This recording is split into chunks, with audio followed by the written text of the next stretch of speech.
What's going on? What's going on? What's going on? What's going on? How y'all doing? I'm not going to be here long. I just thought I'll come on and throw this out here for people that may want to see it. What's going on, Mills? What's going on, Miss Brown? Miss Denise Perspective? What's going on? Happy late Sunday to you guys. But y'all know I'm just coming on here just to kind of give you guys this brief reading here. You can capture whatever you want to capture out of it. I mean, screenshot, all that stuff. How's my mic? Is my mic okay, Miss Brown? I tried to come up in my Streamlabs today, y'all, but for some reason the sound wasn't connected to my OBS. I've been over here playing with my stuff, so saw how quiet it was out on YouTube streams. I got the babies over here. Y'all want to see the new baby? Do y'all want to see Miss Amy? Is that her name? Emmy. I think it's Emmy. Emmy or Amy. I don't know. But maybe I'll bring her on in a little bit after I'm done reading to let you guys say welcome to the world again to Miss Emmy, who is now, it sounds okay. All right. 3 weeks old. Oh, shit. Hold on. It's something. I said that. I sure hit a button. I'm a button hit. I'd be curious if these stuff popping up on the screen. I'd be curious. There we go. There we go. Let me see. I lost y'all, so hold on. Let me get back to you. There we go. I don't know where this come from. Somewhere. Hold on, because I sure lost y'all. I ain't gonna lie. I have lost the chat. Return. Come on. Go back. I lost y'all for a second because I hit a button. Give me a second. Let me get y'all back. Let me get it back. Let's see. Okay, I think I gotta go back here. Let me get y'all back up on this screen. Oh, voila, like magic. There we go.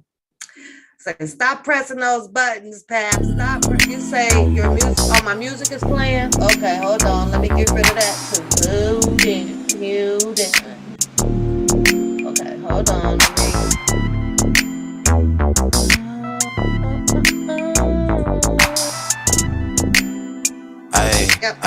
Yeah, look, see on leeching for the music over. There we go. I'm getting it, y'all. All y'all got to do is work with me. She says, Pap, I will be out. Girl, do you want me to come pick you up? You want me to come and get you? Because I come get you. I will come and get you. Okay, the music is off. Mel's over there kicking off her heels and hitting the dance floor. It's off. Thank you, 312. Thank you, thank you. Sometimes I be thinking if I could just turn it down that it'll be okay. But you say messy pap, girl. I mean Curtis. Curtis, I've been called Messy Pap, Petty Paula, whole bunch of shit. I'm just saying, it's sad because you could put your opinions out here, which is what my show is. It's just opinion talk. And I understand that feelings are flaring every direction out here. I get that, but what we not gonna do over here is call Pap a beer, and I ain't gonna call you one back. I just, I like giving the same gift that you gave me. So I'm nowhere in my feelings on any of the circumstances that's going on around YouTube. We had, since Curtis brought it up, we just had, I just threw a live and I got callers to call in. And of course, everybody is just snooping about and listening. And then they capture the little part out of things that they want to hear to retaliate back on. And that's just how it goes here, and I understand that. But as and it worked that way with me. I went snooping around and I was like, oh, hold up. That's my name. That's my name, Curtis. That sound like Pap. Pap is a beer. Oh no, let me give you some beers back, baby. I'm grown. I didn't put you across my lap and took this darn house shoe off and spank your butt. So I'm with it too. But let's read this goddamn motion that is up for by Jennifer Bonjean coming out. I have not read through all of it, but it is appearing that during the juror questionnaire, which I'm under the assumption that is going to jump off on tomorrow, Monday, the 16th. And she wants to make sure that, hey, Texas, what's going on, TBD? Welcome to the chat, girl. Welcome to the chat. So before I the paperwork is up. Come on, you guys, because this paperwork just costs money. It just costs money. So put the likes on there and do an exchange. Put the likes for the money, and then we can continue on. There's 40 people. You're going to be screenshotting it. You're going to, take it and talk about it. So just give me the likes for it. That's all I'm asking for. Just give me the likes, because this stuff costs money, pulling this stuff. So, and I'm going to stand on that. I'll exchange you people for the likes for the channel as I try to continue to pay and pull some of this paperwork up to share with you guys. However, I know most of you guys have seen it probably elsewhere, and that's fine. I just like to still have some involvement in my channel over here.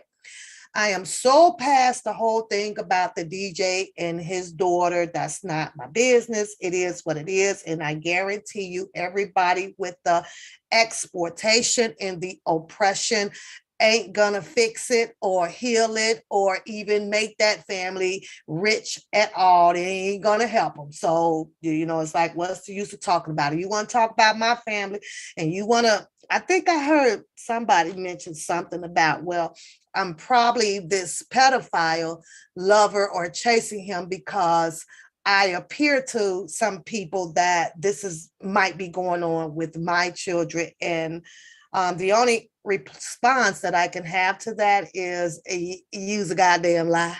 My children are fine. My girls are fine. Now, whether something didn't happen to a fifth, a 10th cousin down the line, or I don't know. I can't tell you. Ain't nobody over here in my generation didn't cry and book them. You're absolutely right. My name is what you called it. It has been in my email ever since I've logged on YouTube, and it's not going to change.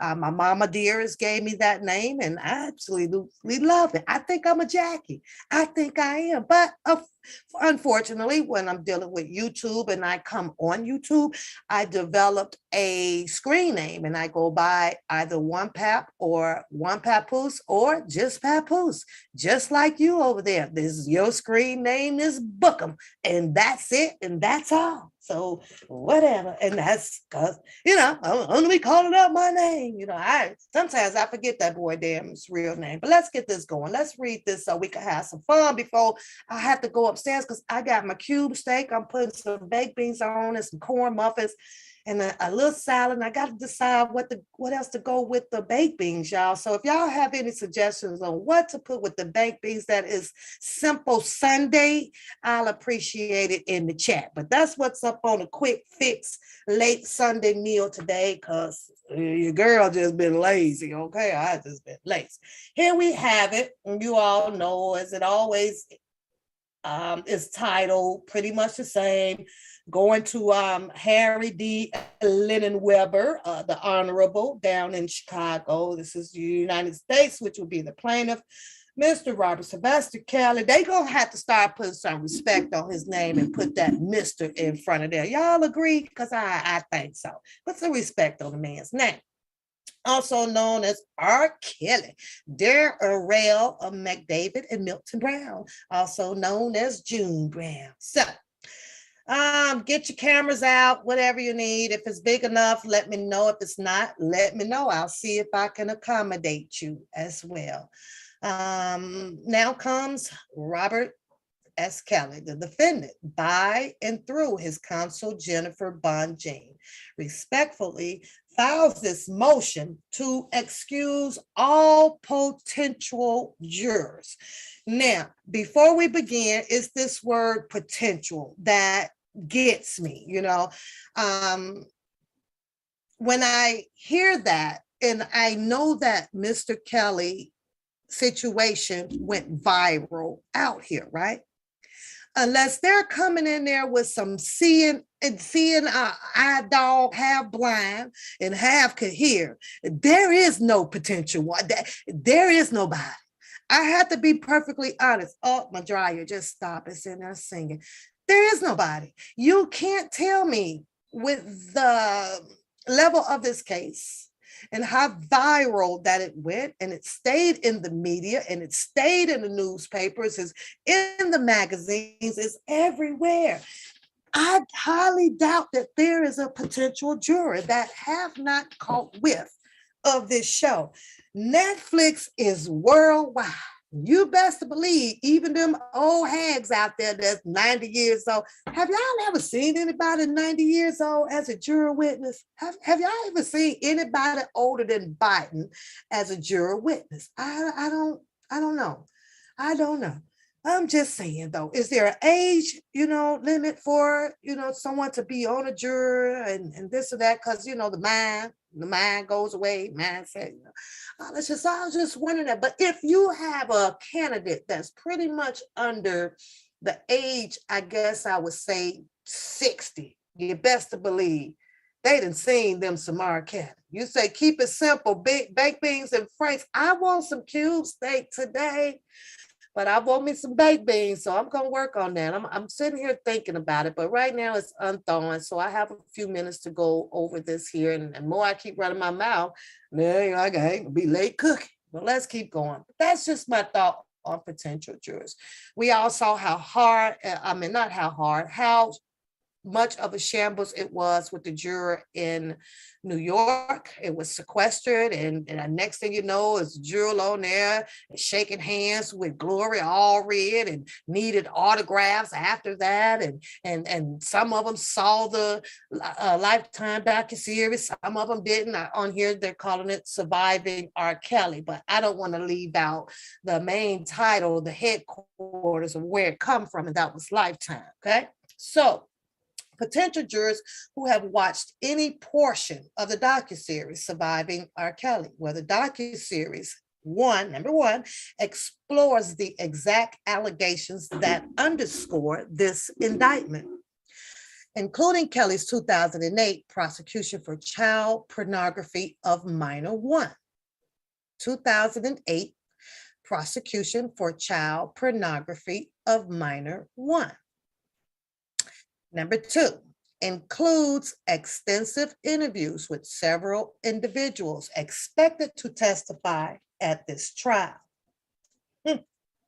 And three, It contains numerous allegations of other misconduct that is not and will not be introduced during the trial, this trial. Any potential juror who has watched any portion of this docuseries must be disqualified for cause. If you agree with just that portion of her request in this motion, put a 1 in the chat. Put a 2 in the chat if you feel as though that they should ignore her request and do a copycat like New York. No, it did not, my queen. It was all over the place. All I heard was people just wanted to tell a story about his sex and how they dated and how they rode in the van and how that's all I heard. We went over here, we met over here. He asked me to fly out. He asked me to do this. He asked me to do that. And I'm sitting here like, okay, well, where's the batter at? Where is the abuse in the batter? What happened? Oh, he locked you inside of a Sprinter where you is childproof in there. Just unlock the doors and get your ass out. That it was just that simple. Unlock, kick the window out with your foot. You can't tell me you ain't watch the superheroes and how they do it. I learned a lot from watching Superwoman and Catwoman. Shit, like it dropped me off on the building. I guarantee you, I'm gonna find a way how to jump over to the other building. I figured it out. Anyways, let's move on. Any potential juror who has watched any portion of this docuseries must be disqualified for cause, irrespective of whether he or she believes he or she can be fair. So it doesn't matter to her. We don't care if you can be fair or not. She wants that person automatically disqualified. And so if the question comes up, I don't see the questionnaire for the jurors yet. I don't see that up. Maybe that'll be posted up tomorrow or so to go back and see. But if that question comes on there and it says, have you watched any or all of the surviving R. Kelly, and that potential juror says yes, she wants them striked. She don't care. She don't want the follow-up question whether, can you be biased or unbiased? Can you be impartial or non-impartial? She don't want to hear none of that. She just want a yes or no answer to her main question, and that is, have you seen any or partial, a partial or all of the surviving R. Kelly? So if one of them or two of them or three of them says yes, then they must be disqualified. And that's what she's asking. So, but I guess we're going to have to wait and see if this is something retrospect that Lunan Weber would, agree to. So I'm pretty sure that the answer to this motion, I don't know why I feel like it's going to drop right before midnight, somewhere around that time when I'm asleep. So then I can't get it because everybody, y'all got to go get it. I'll be asleep. Beauty sleep. Any potential juror who has watched any portion of this docuseries, she says, must be disqualified for cause, irrespective of whether he or she believes he or she can be fair. Where too great a risk exists that such a jury would base his or her verdict on matters not introduced into evidence in the courtroom. What's going on, sugar baby? What's going on? Now, I'm out of Twistlers over here.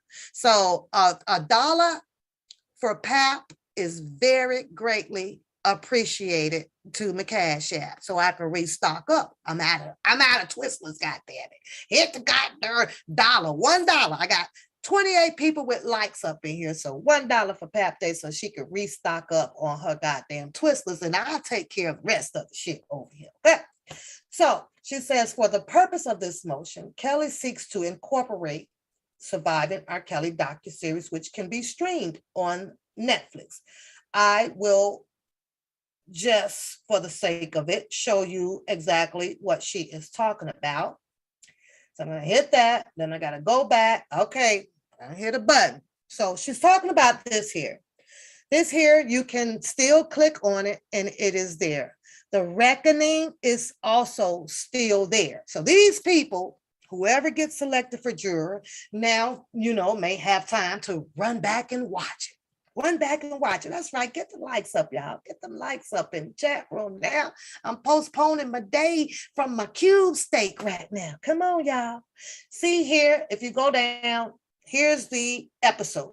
You have the Pied Piper with Javante Cunningham. This is a person who says that she was on the bus and allegedly saw Aaliyah with some things. And I'm not sure if she said that she had her a good old time with Mr. Kelly. I think that she just came aboard to collaborate a little bit. And I'm not saying this to throw shade, but a little bit of Dre's story from public announcement. It kind of sound the same, y'all. Kind of sound the same. I'm just saying, so somewhere, she was involved and on the bus and ended up probably being a dancer, this or that. She's from the hometown, Chicago, South Side, somewhere, I believe, over there, last seen working in a auto part store. I think it was O'Reilly or one of those places over there, right? So she ended up screaming that, she was being intimidated, witnessed by people out here on the YouTube streets. But however, she is not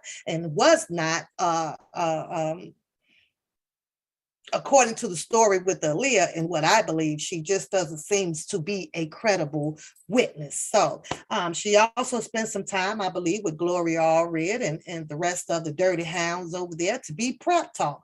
But that's just my opinion. And of course, she come alive out there and start telling a story. She's also old moderator over there in that Drunken Larry's chat. So I don't know, y'all, but yeah, he said he didn't talk to people, but yeah, they vibing over there. Here you have, what is this? Lisa Van Allen.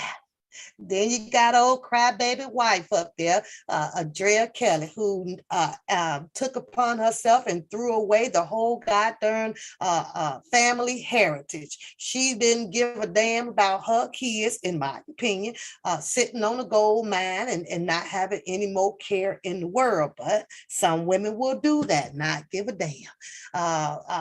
What's this lady named Kramer? Ain't that's the Kramer Dominique mama? And there you go, the all famous Tim Savage and his wife that got about 50 wigs hanging up in the closet. And no shade on it, because you need to be switching up the hairstyles. I understand that.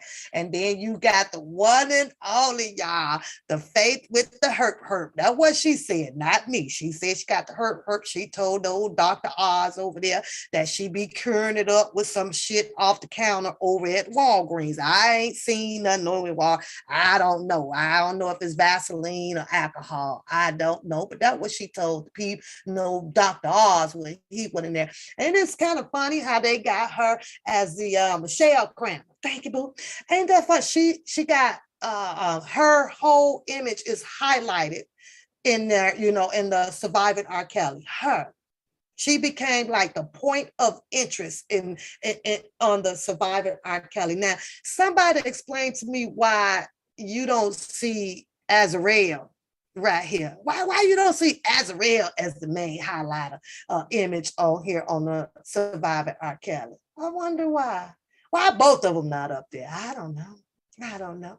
Yeah, shout out to everybody. If you decide to become a member, I appreciate that. That also helps with the channel. Okay, let me go back. Ooh, okay, we made it back successfully. Let me blow it back up for y'all. I ain't get my butt up out of here. 175 should be good, right? 175. 175. That's right. Y'all hit the Cash App. Help your girl stock up on her Twistlers over here. I don't need no transportation money. I do plan on making it down in the closing arguments, if there are any closing arguments to Mr. Kelly's trial. I definitely will. I will be there just for that one day. I thought about going down tomorrow, but I think that is going to be so hectic. And he's got, all the number one supporters. I'm a number one supporter, but I don't want to get in the way from all, people filming and doing what they do down there. So I think I'll I tell you this, I will be showing up. That's why I tell you that. I don't tell you what day, but I will be showing up. I am in a second. Hold on. Hold on. Yeah, hold on.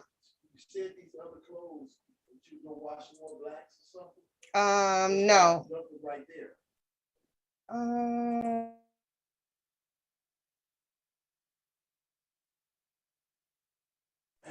all right, y'all, let's go. I got to finish washing too, y'all. Okay, so let's go here. We watched the Netflix.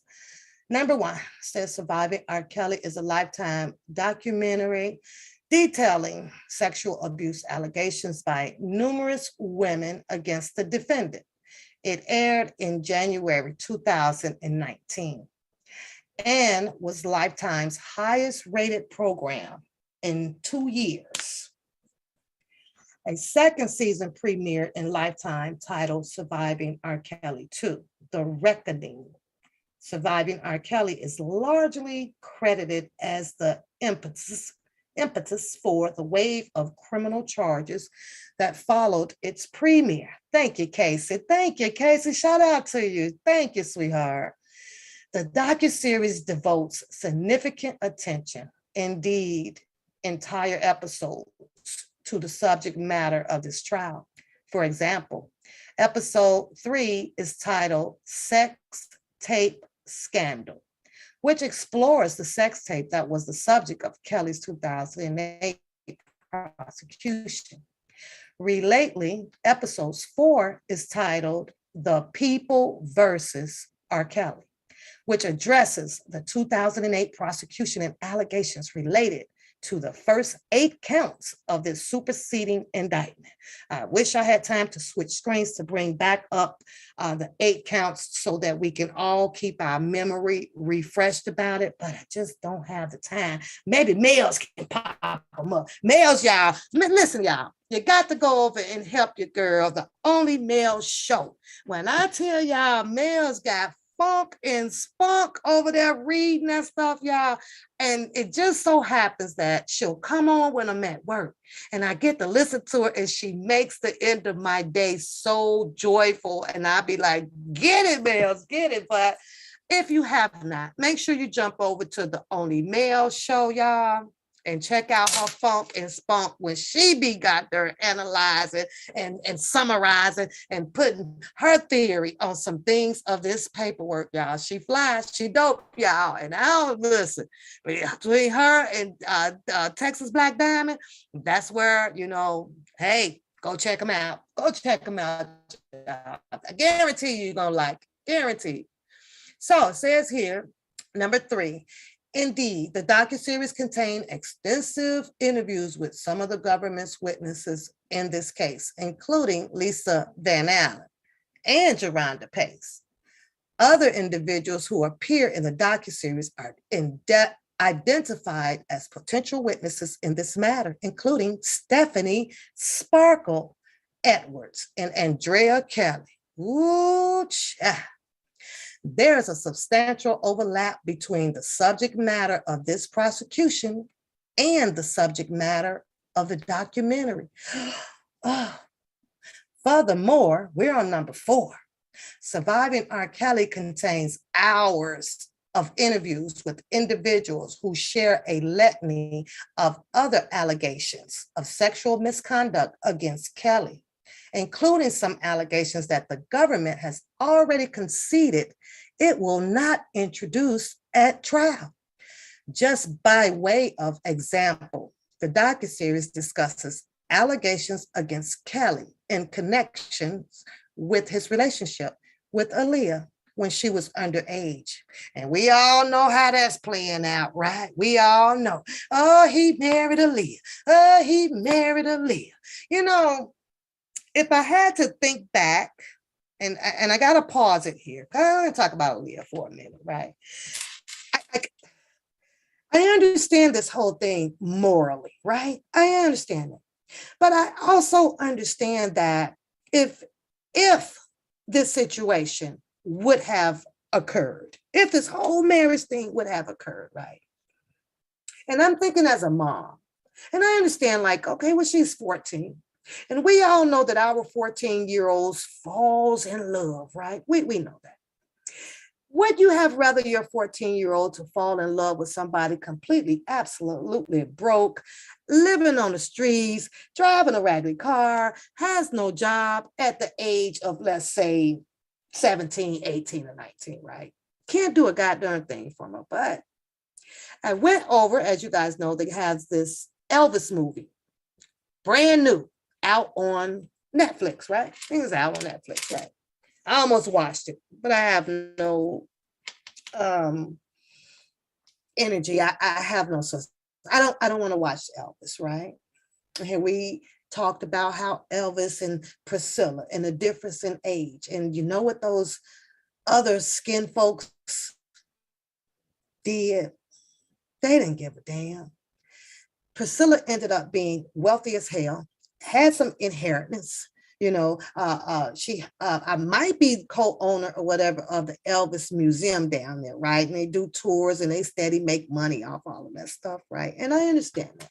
But what I see is that how the other color was able to stick together and just let something like that, just, oh well, it just went on by. You know how it got by? Priscilla coming on the internet and explaining to everybody about their relationship, how it happened, how Elvis was, did the drugs and she kind of tapped in it, just a little bit. And so the world accepted that. She wasn't harmed, she wasn't hurt. Just imagine if our color stood by those two individuals.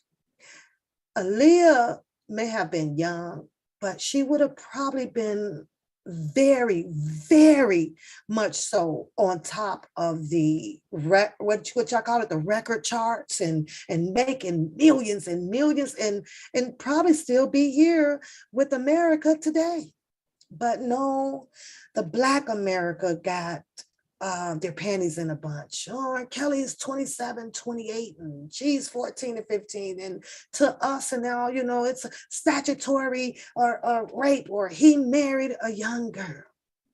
Sometimes we have to get out of our moral feelings, because you can absolutely be hurting a situation way more than helping it. And that's what I saw was done. I heard Aaliyah say multiple times, she uses her last name. She said that no, that they wasn't married, but America did not want that to be her justifying cause, her truth. They took her truth and made it America's black Americans' truth. No, we don't like him. We hate him. That makes him a pedophile. That makes him, abusive and da, da, da. And I was like, really? Really, people? But I didn't hear it from her mom. I didn't hear it from her brother. And I saw her brother on quite a few lives out here, and none of them mentioned anything about it, not one single thing. I rather follow behind the immediate family and what they said or have not said, and the person herself, she said no, than a whole bunch of strangers that just wants to keep up commentary or, have it their way. And that's just me. She said no, no is no. So that's that. Let's move on. Including some allegations that the government has already conceded it will not introduce at trial. So they don't plan on introducing that. Okay.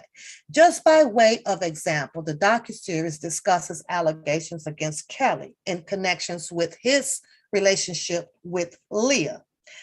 Now, I had a problem with that because, it's made kind of, make it seem like as if there was some type of relationship, but carrying on when she was underage. In response to Kelly's motion in Lyman, the government has already conceded that it will not introduce the evidence related to the allegations surrounding Kelly's relationship with Leah. Relationship meaning whether if he worked with her in the studio. So all of that type of stuff, whether she came to the studio, the friendship relationship. So I'm sure she's narrowing all of that into a bundle of what exactly should be excluded from speaking on Aaliyah and Mr. Kelly. He ain't never spoke on it, and I don't think nobody's going to ever squeeze it out of him. So this court acknowledged the government's concession, finding Kelly's motion moot in light of government's position on this issue. Any juror who watched the docuseries would be privy to such information that has already been excluded at this trial. Agree or disagree? Let me see them in the chats, whether you agree with that or do you disagree with that. In light of the foregoing, there is no scenario under which any individual who watched surviving R. Kelly could be qualified as a juror in this case, whether the person admits it or not. Exactly. So I have to put agree in there for me on the notation of what Jennifer Bonjean just spoke on. I agree with her on that. It's impossible. It's definitely impossible. Any person who has seen the documentary would possess information about the allegations in this indictment and unrelated allegations that would unquestionably interfere with his or her ability to decide the case based on the evidence that is introduced at trial. No one, even a well-intentioned person, would be capable of purging his brain of information obtained through the docuseries. This is like a purge on Miss Kelly, though. Yeah, that's why I kind of chuckled at the word. Would be capable of purging his brain of information obtained through the docuseries or separating information learned from the documentary that was never subject to cross-examination from testimony introduced at trial on the same subject matter. Seemed like she was speaking on a little bit of what went down over there in New York, y'all. Like, let me read that to you one more time. They wouldn't be capable of purging his brain of information obtained through the docuseries or separating information learned from the documentary. What's going on, bro? You know her pacifier. It's in the bag. Sorry, you guys. Through the docuseries or separating information learned from the documentary. Why I can't say that name? Documentary that was never subject to cross-examination from testimony introduced at trial on the same subject matter.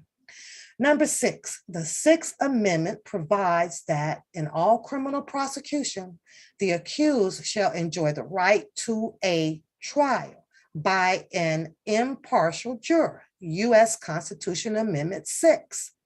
One touchstone of a fair trial is an impartial trier of fact. A juror capable and willing to decide the case solely on the evidence before it.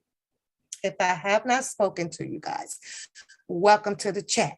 Today happens to be $1 for PAP Day. So if you guys may and should dig right on in Cash App and send $1 over here so I can restock up on my goddamn Twistlers. And don't forget to hit the like button on your way in and on your way or on your way out. She said the bunny has her ears standing. It's so silly. Elizabeth, what's going on, girl? What's going on? Okay. A juror capable and willing to decide the case solely on the evidence before it. McDonald Power Equipped versus Greenwood. This is her evidence that she's putting in of a different case, and you guys know how that goes. If you're going to speak on something, you need to have something to bag it up. So she's bagging up on the Sixth Amendment, the trial, and she's showing them what the impartial juror should be able and capable of doing without using the Lifetime docuseries movie. And so she's pointing that out, that if, you've seen this, you done that, you did this, get out of here. What's going on, Ashley? A juror is not impartial of his experiences, opinions, predispositions, biases, prejudice, interest, or relationship would prevent or substantially impair the performance of his duties as a juror in the accordance with his instructions and his oath. That is Wainwright versus Witt. Back in that's an old one, 1985. The other one was older than that, 1984. Number 7, not only must potential jurors with actual bias be excused for cause, but courts have found that when circumstances create too great a risk of affecting a juror's decision making process, even if the juror is not consciously full aware of the impact, a juror must be excused. She found where she can show an example of this procedure happening under Crawford versus United States. And that was 1909. Ooh, Bonjean, you're going way back, boo. You're going, okay, let me keep going, but you're going way back, girl. Holding that, the law says that with regard to some of the relations which may exist between the juror and one of the parties, bias is implied, and an evidence of its actual existence need not be given. And she goes on by saying, see also Smith versus Phillips. And O'Connor J. concurring. Oh, I guess that must stand some grounds, because she got somebody, she done pulled Mr. O'Connor J. concurring to Phillips versus Smith versus Phillips. So okay, she telling, well, if you don't believe what I said, and pulling up some an exhibit to show you my preponderance of what I'm trying to tell you, it is used here also in Smith versus Phillips, and O'Connor J. has concurred that situation. Determining whether a juror is biased or has prejudged a case is difficult. It is. It's very difficult. As you can raise your hand and you swear, I swear to tell the truth, whole truth, but the truth. And then you know the people sit up there and will lie they butt out. You want me? She probably hungry. Nisha went to go get Kirk some food, so. Okay. She probably hungry. No, I wouldn't think so. And then she is, just set the milk. Hold on 1 second, you guys.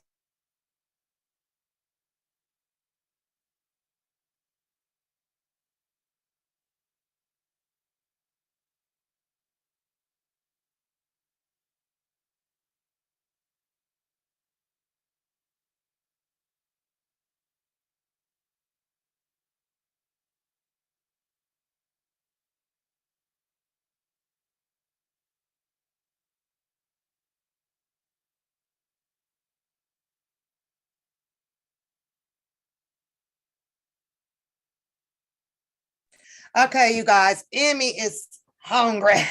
So I have to call to make that. Then I got to get my butt upstairs, you guys. So where were we? Determining whether a juror is biased or has prejudged a case is difficult, partly because the juror may have an interest in concealing its own bias. And I agree with that. And partly because the juror may be unaware of it. I agree with that also. Because, you try to trust the people that, to come out to do the right thing under oath. So if the question does arise, have you seen any or all of the surviving R. Kelly? You hope that people will be perfectly honest up there and to tell the truth. And you can definitely have somebody up there that watched the whole thing to myself. No, I didn't. Yes, you did. The juror may have an interest in concealing its own bias, and partly because the juror may be unaware of it. She says for them to see Huntley versus Godnez. That case was done at the Seventh Circuit Courts in 1992. Recognizing presumed bias in an extreme situation situation where, for example, the prospective juror is connected to the litigation in such a way that is highly unlikely that he or she could act impartially during deliberations. Number 8, this type of bias is called implied or presumed bias, and it is determined as a matter of law and attributed to a prospective juror regardless of actual partiality. Jurors are considered impartial so long as they can consciously and properly carry out their sworn duty to apply the law to the facts of a particular case.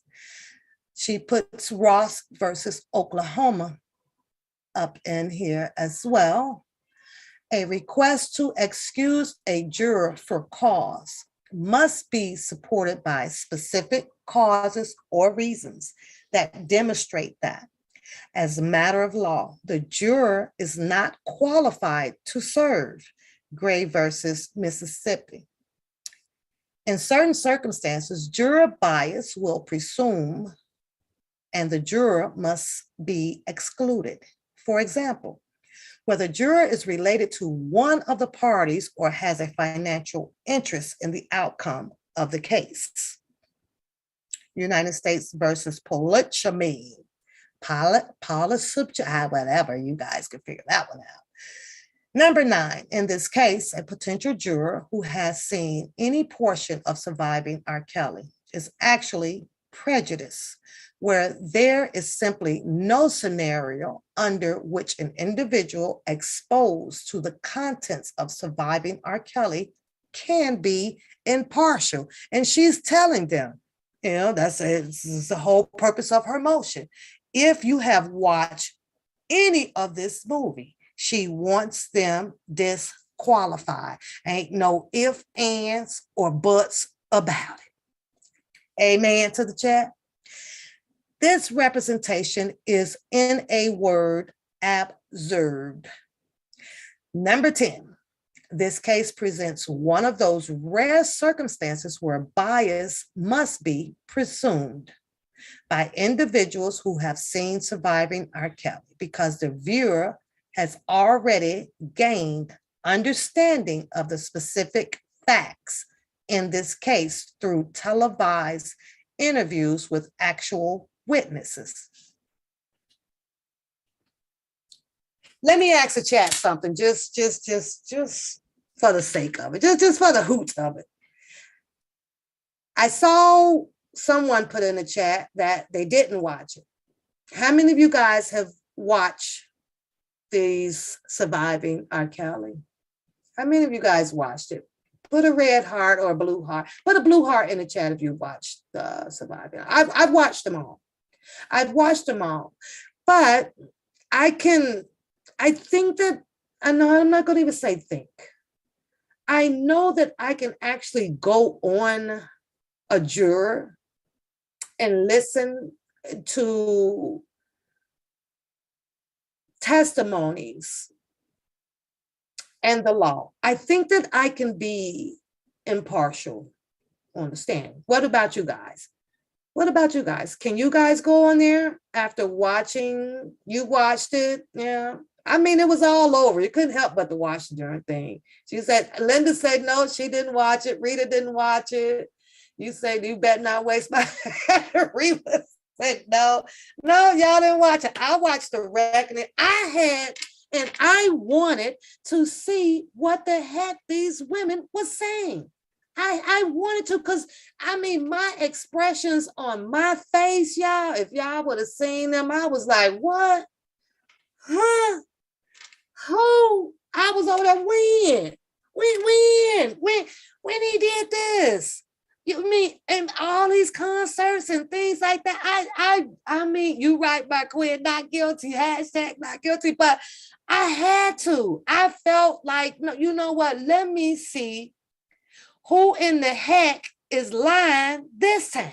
You know what I'm saying? That because after the 2008, it was bam, bam, bam, bam. It was a break in that legal system, and something happened to the judge, and one of the ladies got pregnant, and so on and so forth. And 6 years later, here they come back and they completed that, right? I had to, because what I was hearing as soon as I started watching it, and I'm listening to these ladies, the 2008 trial, 2002, the 2000, it jumped, my memory just started coming back. And I was like, that was in 2002. That was, so I was able to, to look at it like that, to say, oh, hell no, come on with this rerun. But then after finding out with the last motion about with Durham McDavid and the timeline and things just not coinciding, something ain't right. And then finding out that there was a U.S. cruise on this ship that was having private messages. And then to find out, well, wait a minute, this looked like a replay or coming out of Jim Derrigotta's book. And I was like, wait a minute, hold up. This is a whole bunch of heebie-jeebies going on around here. So, I had to watch it so that I can tell myself, no, okay, no, I don't believe that one. And then I would go back to the indictment for the 2002 and I'm looking and I'm seeing the same names, and here I am, I see the same people. What Yolanda Pace doing over here? What the hell is she doing in the 2000 and the 19, the 20, 21? That was the first, my light bulbs just started going up. And then now I'm saying, why are we talking about Lisa Van Allen? It's 2021. What is Lisa Van Allen doing over here? But now as we back into Chicago, and Jennifer is attorney Jennifer Bonjean is dropping her motions, it's all making sense. They have to, because the prosecution has pushed some of these narratives out here that had some things going on in 2002 to try to make, this federal, stuff with these women stick. So it kind of helped. It really, really helped, you guys, because you can do a lot of minus and subtracting from it and be like, mm-mm. And after, watching them all, I tell y'all, I got a bunch of exes on here. I was like, nope, absolutely not. Huh? Okay, we're gonna sit you over here. You go in the middle section, because I'm gonna get back to you once I finish going back looking at your stuff, talking about Gerard Pace, right? Yeah, I had checked this stuff out. So, all right, let's move on. We are going to be at even the best intentional individual would invariably view a witness testimony from the witness stand through a lens of whatever bias he or she developed after watching that same individual provide her account during a television interview. Hush your mouth. Number 11. To be clear, this is not a simple matter of a juror being exposed to negative pretrial publicity. You hear that? You hear that? Them people over there talking about some intimidating witness. Intimidating the witness. Rather, this is an issue of potential jurors possessing a mountain of information about the specific allegations in this case and the witnesses' stories that will play center stage at this trial and may or may not be admissible. What's going on, Bree? Allowing an individual to sit on this juror who has seen Surviving R. Kelly is no different than allowing a juror to sit on the juror who was permitted to preview the discovery in this case. Hush your mouth, Bonjean. You better hush. You better now. You keep talking, Bonjean. You keep talking, because that's you absolutely right. It is no different. You absolutely right. Wonder who she talking about. Number 12. In the conventional criminal case in which the juror is asked only whether guilt has been proved beyond a reasonable doubt, the bias or prejudice of even single juror would violate the defendant's right to a fair trial. Thus, we're on 13. This court should excuse for cause all potential jurors who have seen any portion of surviving R. Kelly, and these potential jurors who have been exposed to pretrial publicity about this case must be scrutinized and questioned to determine whether they are capable of serving as an impartial witness. What y'all think about that so far? What y'all think about that? Let's see what she says down here. Just by way. Oh, she's talking about who she, okay, so let's go back up to the small little number 2. Did y'all see the little number 2? Put a 1 in the chat if you didn't, put a 2 in the chat if you did. And my little backwards ass, put a 1 in the chat if you didn't. Put a 1 in the chat if you saw that little 2 in that little parenthesis thing. We got to go back up here. See right here? I don't know if y'all can see it with my pointer. I'm talking to the chat right now. I'm gonna leave the screen sitting right here till I get some interaction going on. Interact in the chat, cause I can be going cook my darn cube steak. Now, do y'all see that little 2 right there? Do you see the 2? See the little 2? The little 2. That's what she's responding to down in that little paragraph. So we're gonna go back and start here at number 10.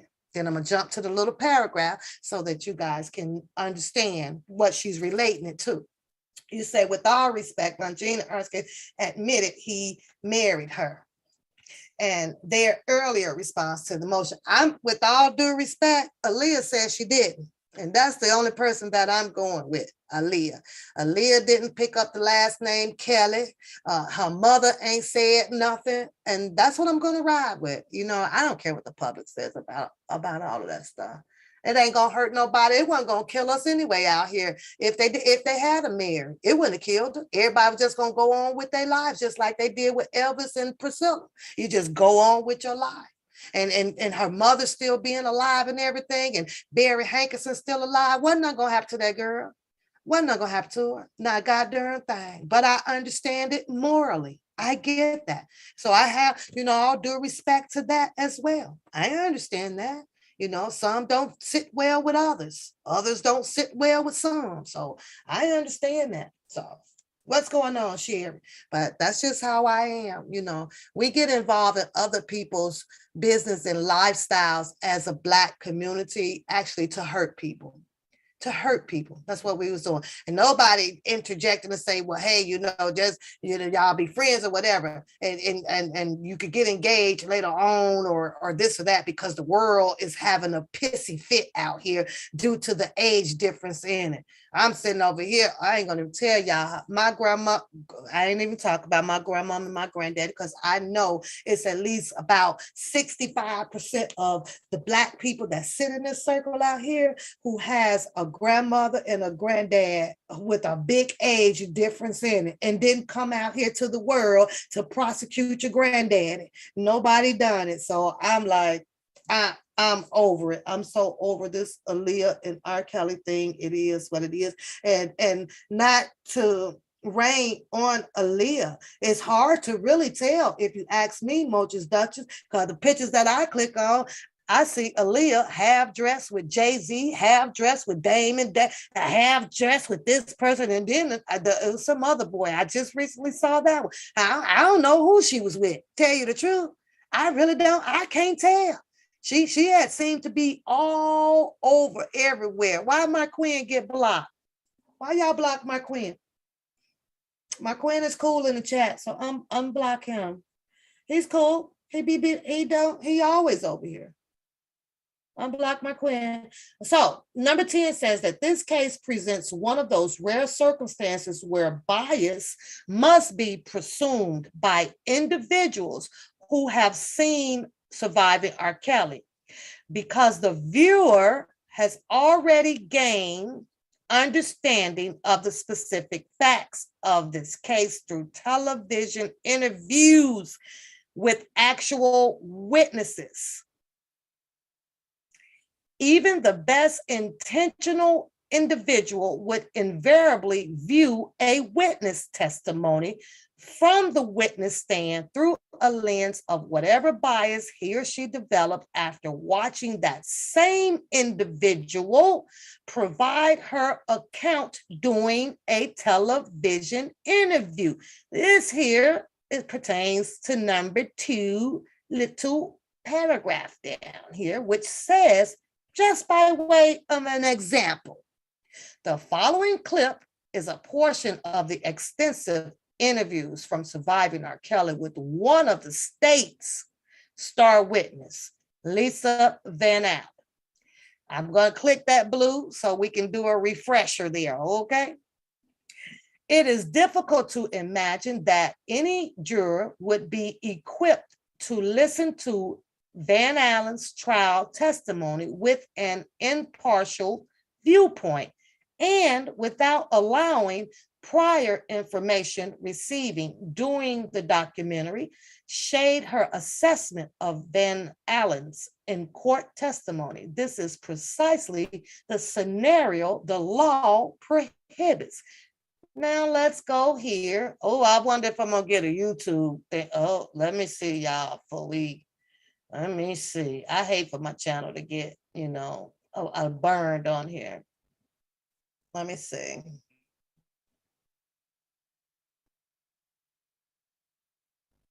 Okay, so this is the video that she is I admitting felt that can special. happen. I actually thought that I was his girlfriend. I was living up there at that point. We were together all the time. I had no reason to question that we weren't.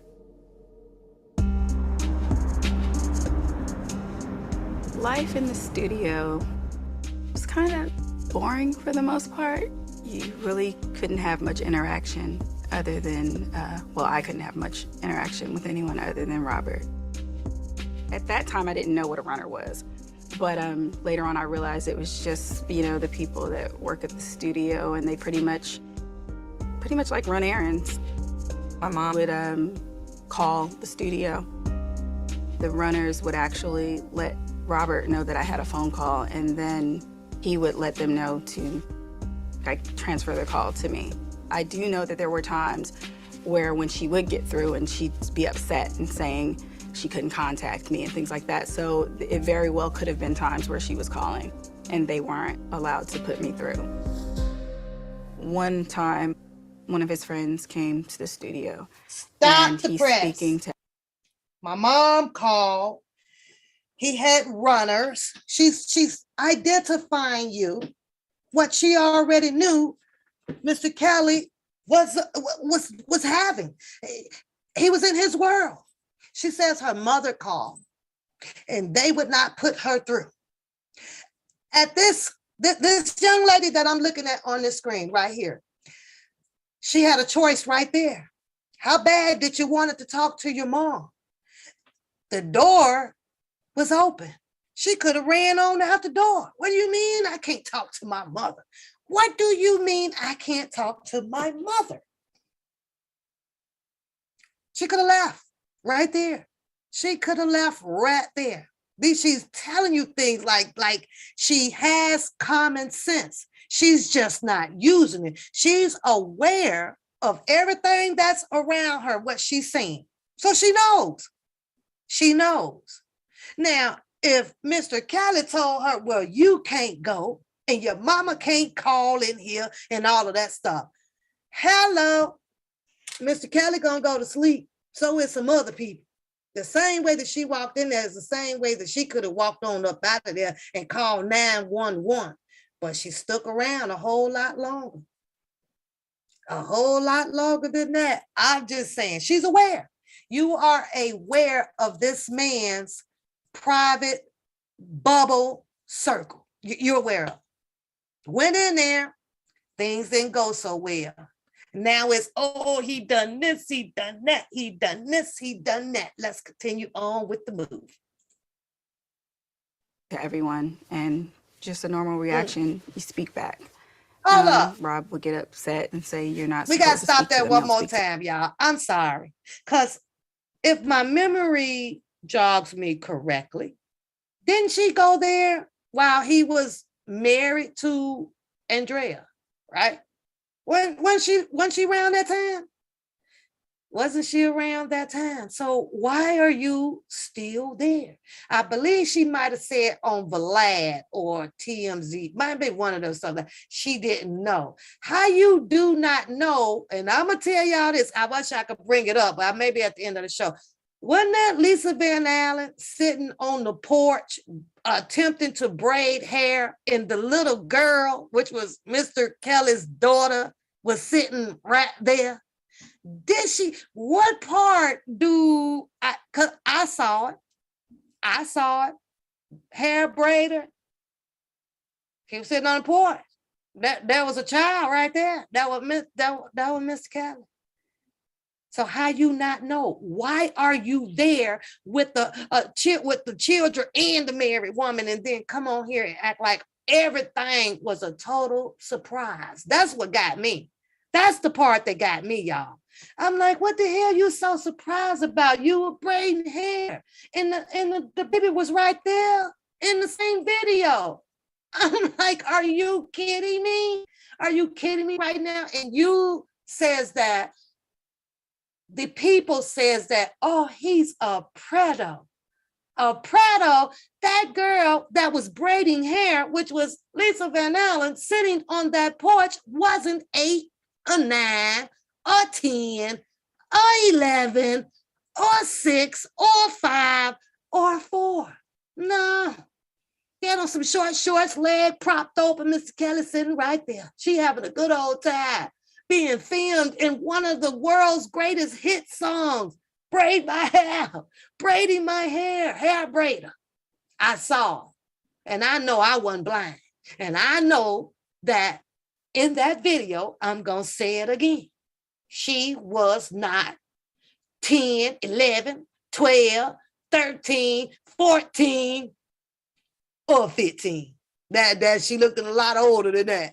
So come on, y'all, and cut the crap. Now, if you guys can take me back and show me where I might be blind at, and Lisa sitting there braiding hair, and Mr. Kelly child is right in that same freaking video, and his wife somewhere around, probably not too far away, and you want to call him a predator for this woman braiding his hair, y'all? That wasn't no kid. That wasn't no kid. Woo, child. To anybody, you just look straight forward. If they speak to you, She you said don't she say was anything. still 17, Margaret. Pretty early on, he kind of introduced you to everything that he was into. It was instructed to call him daddy during sex, but it went from that to pretty much all the time he'd be daddy. The first time Robert had me do sexual acts with him and another female, he actually told me it was going to be his first time and he wanted to do it with me. He would say things like, well, you know, if you love me, you won't try to. She said that Mr. Kelly told her that it would be his first time having sex with her and another woman. Do you believe that shit in the chat? We gonna keep this real today. Do you believe that she would be his first? Are you serious? Look at that. Look, hold, stop. That ain't no little girl. That's not a little girl right there. Did y'all just see the picture? Let's rewind. This right here, let me rewind that back. That's not a little girl. That's not a 9 or 10 or 11 or 12 or 13-year-old right here. She had hips like me at the age of 18. No. No way, no how. No way, no how. What y'all think? What y'all think? Is that a little girl? Is this the person that they're saying that made Mr. Kelly a predator? Right here. That's not a little girl. That's not a little girl. So somebody explain to me again what makes him a predator that y'all calling him? This the girl here that was braiding hair. This the girl that was loving being in that video. Maybe I'll bring it up and pause it on that part. Maybe. Let's go, y'all. That ain't no little girl. Hair fully grown out, no pigtails, Nope, none of that. She got the eyebrows arched. Don't you see little white markings up there? Little girls don't go get the eyebrows arched. Look at the jewelry. No, no, no. Things like, well, you know, if you love me, you won't try to She change was me. the only You know, if you girl. love me, You you'll ain't accept the me only how girl I that am. man You know, over if there you love me, married. you'll do these things for me. So those would be the little pep talks he would give me. Robert would film our sex acts sometimes. He would never ask me if it was okay to be filmed, but he never hit the camera or anything like that. Once we did the threesome, it became more frequent. Then he started introducing me to other young women. Stop the press. Now she's already admitted of being filmed one time. Mr. Kelly never asked me. That's what she said. Not me, that's what she said. Since Mr. Kelly did not ask you, and he already did it one time, where's her suitcase and her coat and her hat? Where was it? Did she leave? Did she leave? Some gonna say yeah, but she came back with a baby. I want to know, where was the baby daddy? Where was the baby daddy at? What's the rich one name? What's the one rich guy name? Who the other baby daddy who has got a lot of money? Well, what that one at? What is his name? What his name? He asked to jump off the bridge and she wouldn't do that, huh? She wouldn't do that, but she'll show going up in there and have a second round of some videotaping her. If you don't want it to, if she did not want it to do it, and that first one, she was uncomfortable or whatever, she should have been gone and not ever come back. Not ever come back. But she come back though, Shannon. She come back, boy. I know that one. I ain't gonna lie, and I find it funny. Yul Brown. Where Yul Brown at? Where Mr. Yul Brown? I see him in that paperwork though. I see a little bit of his name gonna be coming up in that paperwork. But Shannon, let's keep it real though, right? I ain't gonna lie, because when they went down to Mr. Kelly's house, I mean to the studio, right? And this is around the time where the judge, I think it was Luna Weber, put the hours on him that he couldn't, be there or whatever, right? Somebody must got mad at somebody up in there, because boy, they threw all that shit out in the dumpster. I was like, get rid of it. And it was crazy, right? Because it was like a Hispanic man that was on the camera to the news people, right?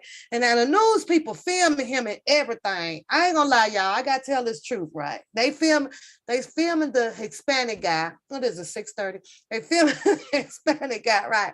Ain't nobody noticing all the goddamn baby cribs and pampers and shit thrown in that garbage bag.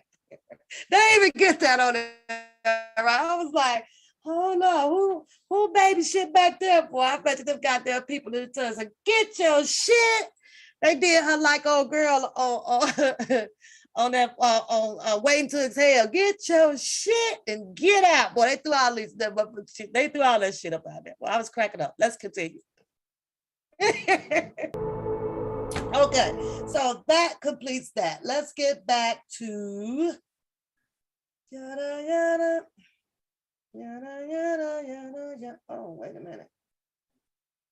Okay. Here I am. Let me get this.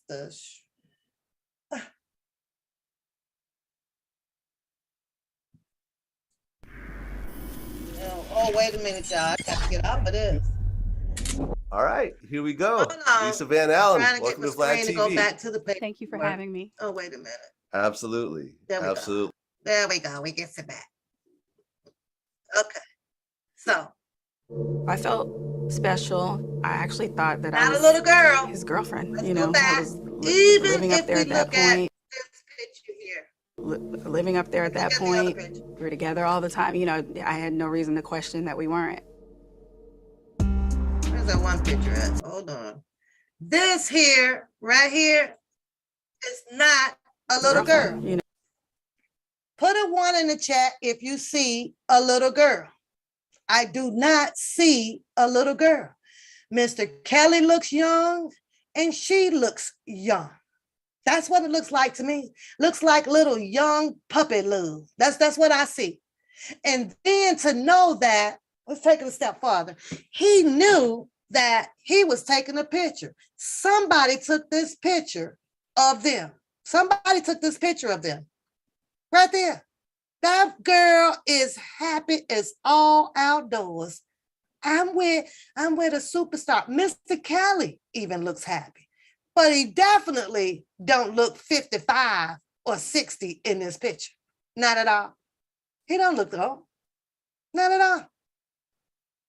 So even if we take it back to this year, I'm trying to understand, where is the little girl? 9, 10, 11, 12, 13, 14, 15. I'm really trying to, I can't, I don't see a little girl. I see pretty much the same age girl as I'm looking on these YouTube streets of how we all were with our first or second, maybe boyfriend. You always get that little lap picture too, right? I'm pretty sure if he thought that he was doing something wrong here, that he'd have probably not even have this picture to be shown. Do not. Thank you, forensic. Thank you. Come on, Maz. I need y'all on this before they over here striking the crap out of me. But anyways, let's get back to the paperwork. Let's get back to it. What number we on? Number 11. That's 5, 6. The girl wasn't no little girl. 8, 9, 10, 11. Let's start at 11. There we go. You waiting to see these little girls? I'm waiting to see these little girls, forensic. Where are they? What's going on, Shrimp? A motherfucking peen in the house, and I don't even know who it is, but you wearing that hat in your goddamn profile. You wearing that hat. You wearing that hat. I'm gonna have to get me one of those. Mr. Shrimp, did you hit the like button? Did you hit the like button? You got to hit the like button. You want to be in here with that profile pic up there with your cowboy pink hat on. Come on now. Come on now. I can't even watch my screen now. Every time I see that profile picture, you wear that. Is that like some shingles in the front of the hat too? What's going on? I can't even watch my chat. I gotta wait till Mr. Shrimp roll on up some more, boy. That profile. He wearing the hell out of that hat. Look at it. Y'all look at the hat he got on. Look at the hat. Let me find out you over there with one of them little outfits on with the booty, well, you know, the little leather pants, the cowboy pants with a little booty out in the back. You let me find out. Shrimp, what is going on? Hit the like button, Shrimp. Hit the like button. You got to hit the like button. You got to. To be clear, this is not a simple matter of a juror being exposed to negative pretrial publicity. Indeed, every prospective juror in this case has probably been exposed to some negative pretrial publicity about Kelly. Y'all know about them leather pants with the little booty out in the back. And then I got a shrimp showing up in here with the goddamn hat on to match it. Good gracious almighty. Now I can't even get the village people. Yes. I can't even get the image out my head. Y'all get some shout out to old Shrimp in the house. I don't know who it is, but that, you know what? Ain't nothing wrong with having a little fun. Ain't nothing wrong with it. What's going on, Cheryl Slims? What's going on? Dance fever. Dun, dun, dun, dun, dun. Rather, this is, let me get out of this paragraph, allowing an individual to sit on a juror who has seen surviving R. Kelly is no different than allowing a juror to sit on the juror who was permitted to preview the discovery in this case. Y'all don't start. Don't y'all start. Don't start. We got to get through this. And number 12. In the conventional criminal case in which the juror is asked only whether guilt has been proved beyond a reasonable doubt. The bias or prejudice of even single juror would violate a defendant's right to a fair trial. Don't y'all forget to do that dollop of Pat today so she can restock up on her god darn Twistlers. Y'all, I'm out, y'all. Y'all gotta help your girl out this week because I'm gonna go into Twistler withdrawal. Help your girl out. Thus, we're on 13. This court should excuse for cause all potential jurors who have seen any portion of surviving R. Kelly and those potential jurors who have been exposed to pretrial publicity about this case must be scrutinized and questioned to determine whether they are capable of serving as an impartial witness. Okay, so we completed that. Oh, that's it. Oh, that's it. Oh, Jennifer Bonjean filed this motion to exclude, hashtag exclude, for a cause of all potential jurors who have watched Surviving R. Kelly on August 14, 2022 via AECF. All parties were served with this response via AECF.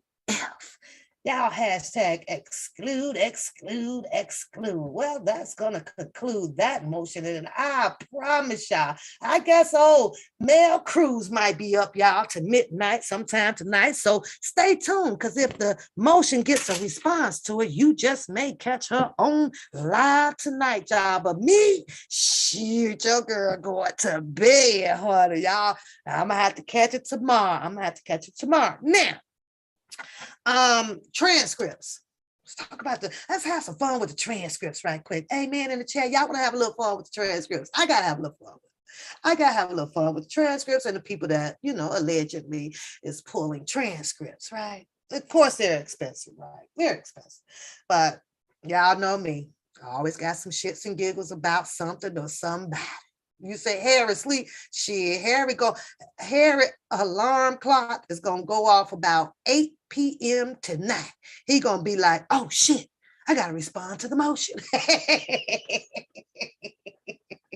Oh shit. That's what Harry gonna be saying. Harry gonna be like, I got to respond to the damn motion. I completely forgotten. I forgot.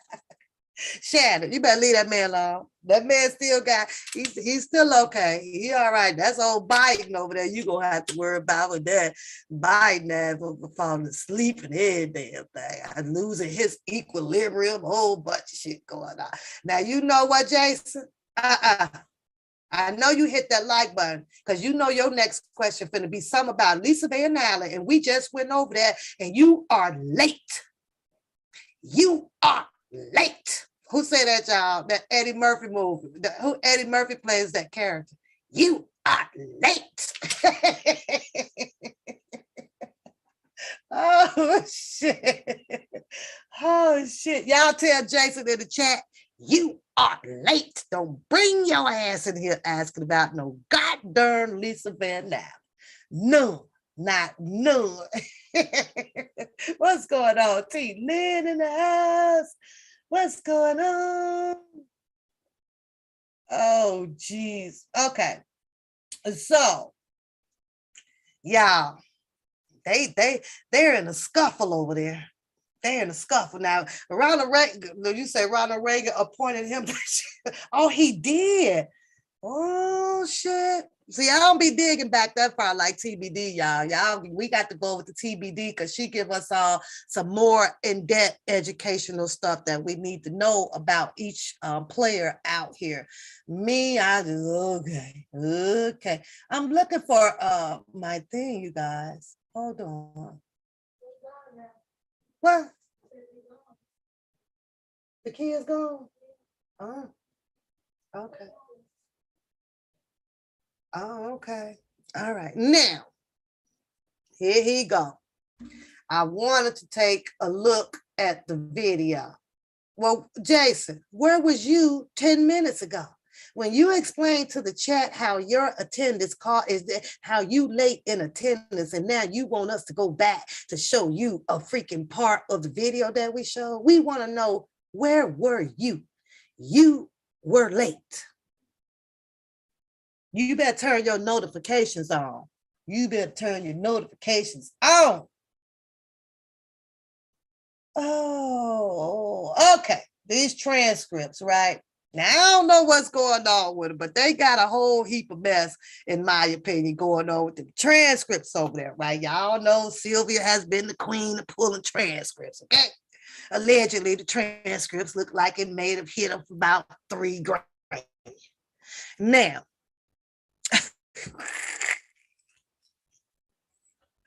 oh, this goes to Jason, y'all.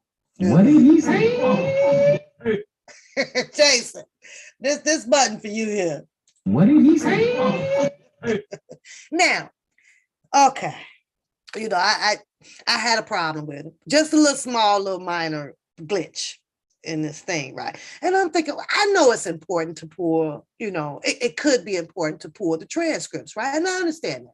Everybody want to read it. You want to make sure that everything was said, you know, verbatim on paperwork as opposed to what they saying in the media and things like that. I do understand it, but y'all, that paperwork, Sylvia puts paperwork up for $3,000.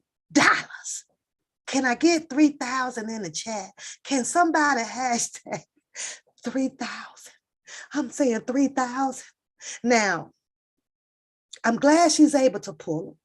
And I'm glad she's able to, you know, do her Uber Eats, and her husband is driving the Eats Uber, you know, and they probably making a good $1,000 a week, you know, together. So that's $2,000, right? At $2,000.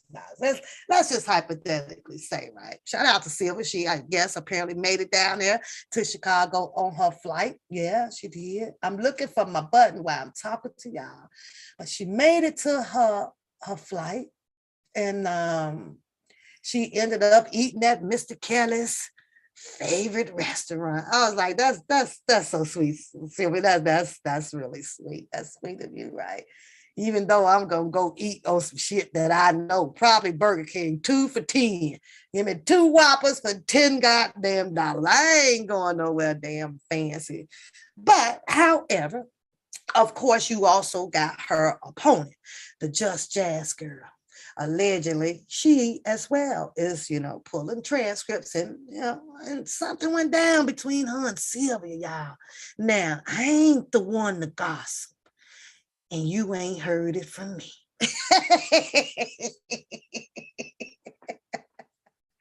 But baby, when I look at this stuff, I'm like, if they arguing about the transcripts, is somebody hustling somebody with these transcripts now? So I was sitting here trying to, you know, let me see what Sylvia said. 3,000, Sylvia. Good Lord. Now, Just Jazz says she paid something into it, and Sylvia says she ain't paid nothing into it, and the $50 wasn't going to be enough. And I don't know, allegedly it sounded like Just Jazz might want it to be on a payment plan. I don't know. Sylvia come back with some shit like, this ain't motherfucking Discovery or Visa or they do a payment plan. She said, well, you only put $50 in on it, so stop lying. What did Sylvia do? Sylvia would have pulled up the screenshots, baby. She was like, I said 3,000 down there. Now, let me tell y'all where I kind of had a problem at. Like I say, ain't no shade on them, but because I'm so prioritized, grounded, you understand, even with the R. Kelly stuff going on, and I'm looking in the chat, I can't even see none of y'all running and dropping $3 grand, you know, for, you know, they come on your show to read paperwork, even though it's important. But then I remember an episode. Oh my God, bro. Oh, man. Get your ass on, I remember the episode, y'all, that came out, something about Drunk Larry was doing like credit repair. Amen in the chat. I'm just saying. I saw that episode. I can't quite remember which one it was. And then the episode had this big fight in there, something about, well, Sylvia was over there and a whole bunch of other people. They were trying to get the credit score right and the PPPs and all that stuff. Right now, I'm saying to myself, and I kind of remember when Sylvia come out and say, well, no, she was just over there, I think, learning or, listening to the credit score thing and all of that stuff right now. Like I said, I ain't the one to gossip and you ain't heard it from me. But I'm trying to figure out, well, you done put the credit score on the back burner and the $3,000 on some paperwork? I'm out here like, good gracious about I'm gonna need a cup of Snoop Dogg, y'all, because I'm saying to myself, where they do this at? Where they do this at?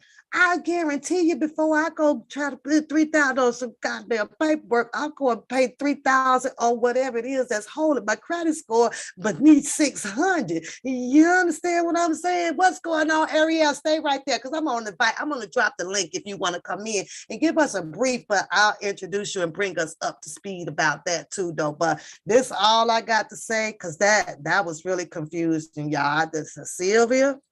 Oh my God, bro.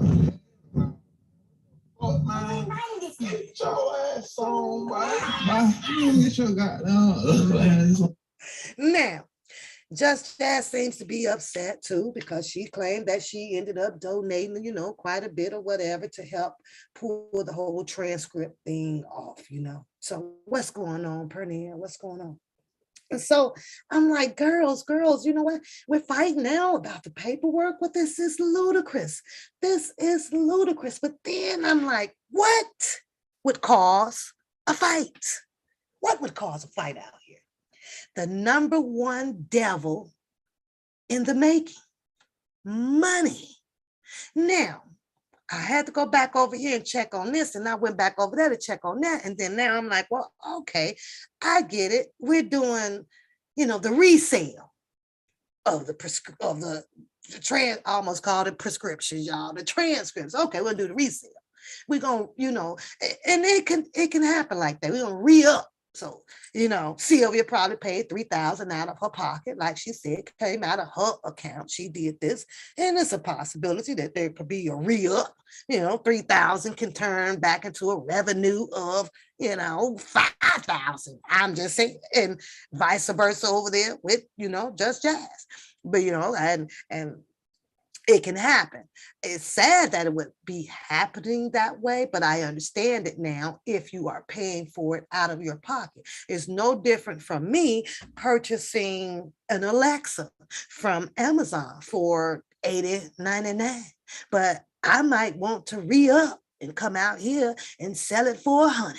Everything is about a profit, and it's the old American way. So I understand that, but it's like, why don't y'all just get together and re-up together? You both pulling the paperwork. I just couldn't get that, unless, they got re-up different prices. I ain't the one to gossip, and you ain't hearing it from me on this shit. Oh my God, bro. Oh, hell no, man. What the fuck, man? Get your ass on, man. Get your goddamn ass on. I'm just saying, right now, for the people that are showing up in Chicago, I put nothing but absolutely prayer over your heads. I hope that you are having a safe and an enjoyable time and getting the information out to the people and supporting Mr. Robert Sylvester Kelly as well. See, I'm not so bad. I'm not petty Paula. I'm not messy Pap all the time. Not all the time. Not all the time. I just like to have fun, y'all. I just like to have fun. That's it. That's all. So, yeah, that happened with that. I have not quite. We have a guest in the chat, in case you guys noticed. Ariel appeared over here on the show some time ago, a couple of months ago, maybe 3 or so, with her and her husband, Santana. Okay. They were talking about the reform situation that they were going through with the government with the eyewear with the prison system, right? So if she wants, I will drop my link for her to come on to give us an update on it. I have read them.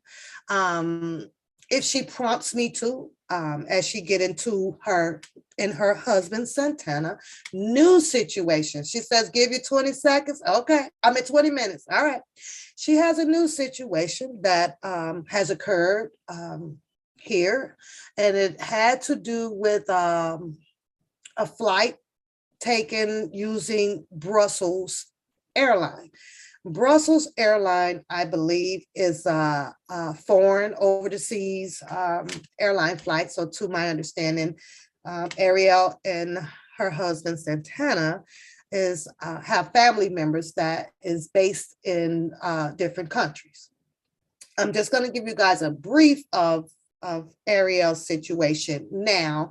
We'll give her some time, see if she wants to come on and talk about how the reform is going and give us the update on that, as well as their new current event. The videos, I must say, you guys, are wild. You know, her husband ended up getting into a brawl on the airlines, you guys. I don't want to tell the story. I want her to tell this story. He ended up with fractured ribs, bruise here, and check this out, y'all. The video shows where he was having some confrontation with an older white stewardess lady. I think she was a stewardess. I don't think she was a pilot on the flight. Y'all, the white lady hauled off and slapped her husband. Oh, yeah. He came back from Mississippi and slapped her back.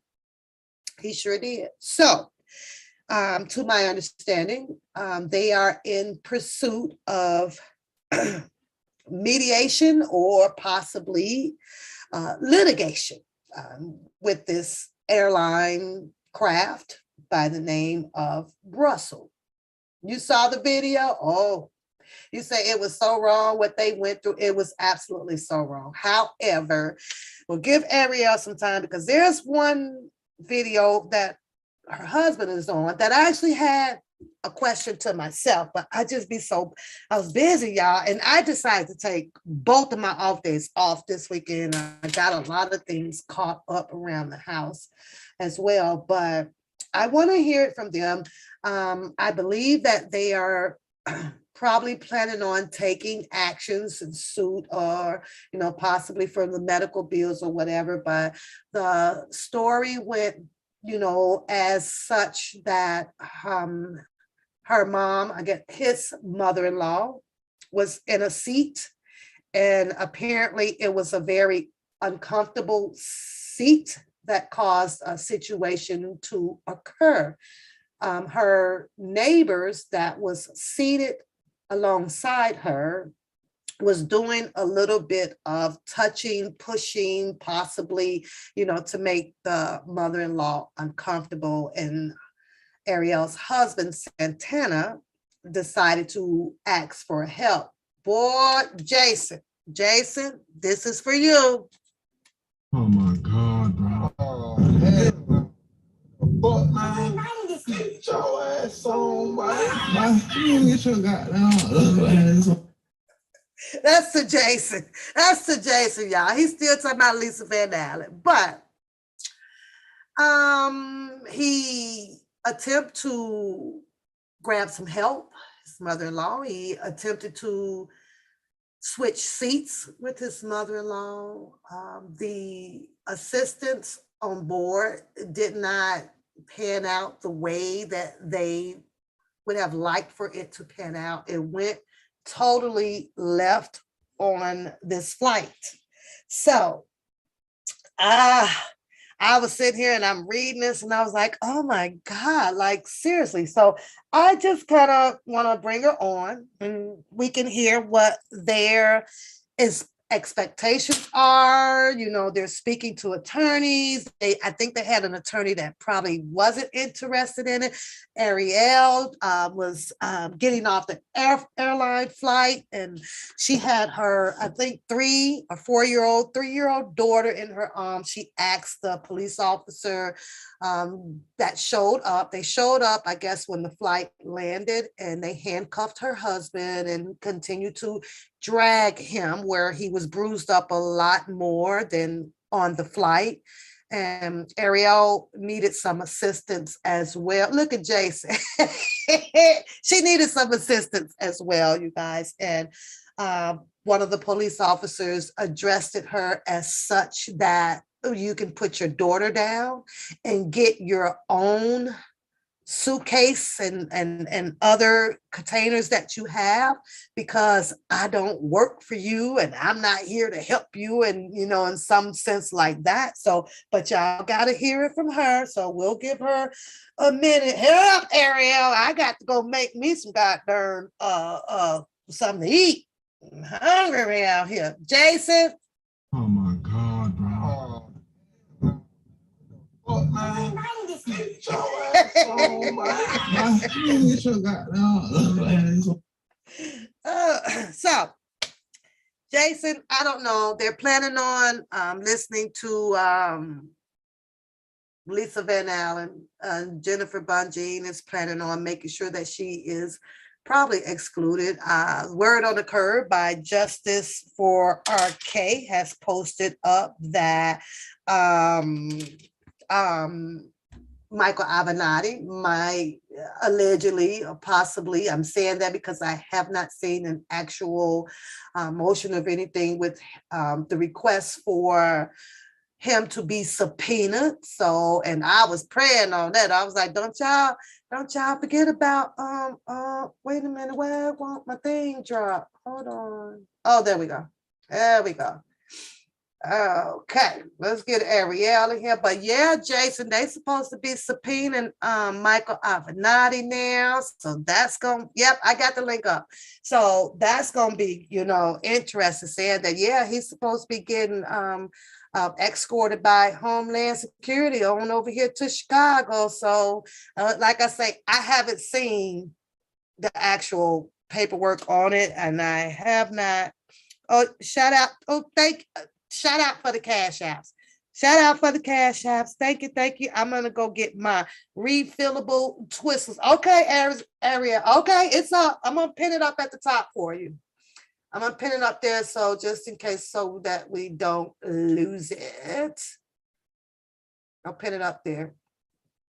Okay, you said what? Somebody said that they giving who a baby shower? A baby shower for what? I don't have. Eminem gone. They mama came and got them. They gone. So, Jason, would you like to see Michael Avenatti subpoenaed to the stand? As well as, you know, to be honest, she gonna need to subpoena all of them. If you ask me, they all need to come.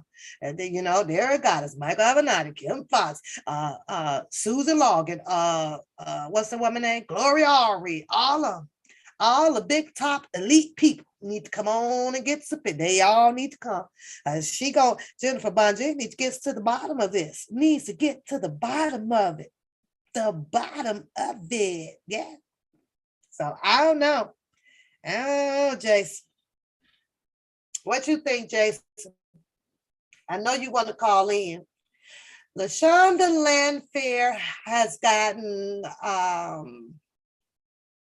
some feedback from her for having private emails with U.S. crew. There's also another attorney, U.S. attorney. What was her name? What's the woman? What was the other woman name, you guys, that was standing in the Hold on. Okay, there we go. We back.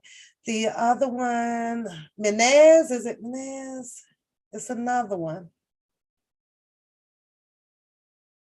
I forget her name. God, there's so many people in this damn story, y'all. But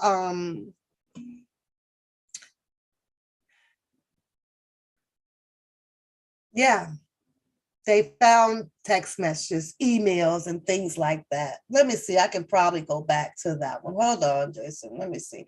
And see if I can. I think it might be in this one here. Let me see.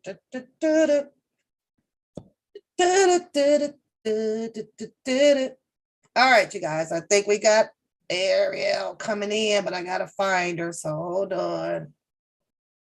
Oh, I don't see her yet.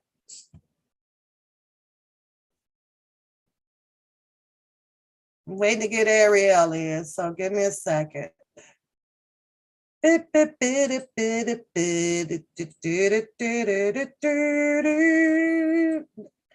gotta try it again, Ariel. Try it again.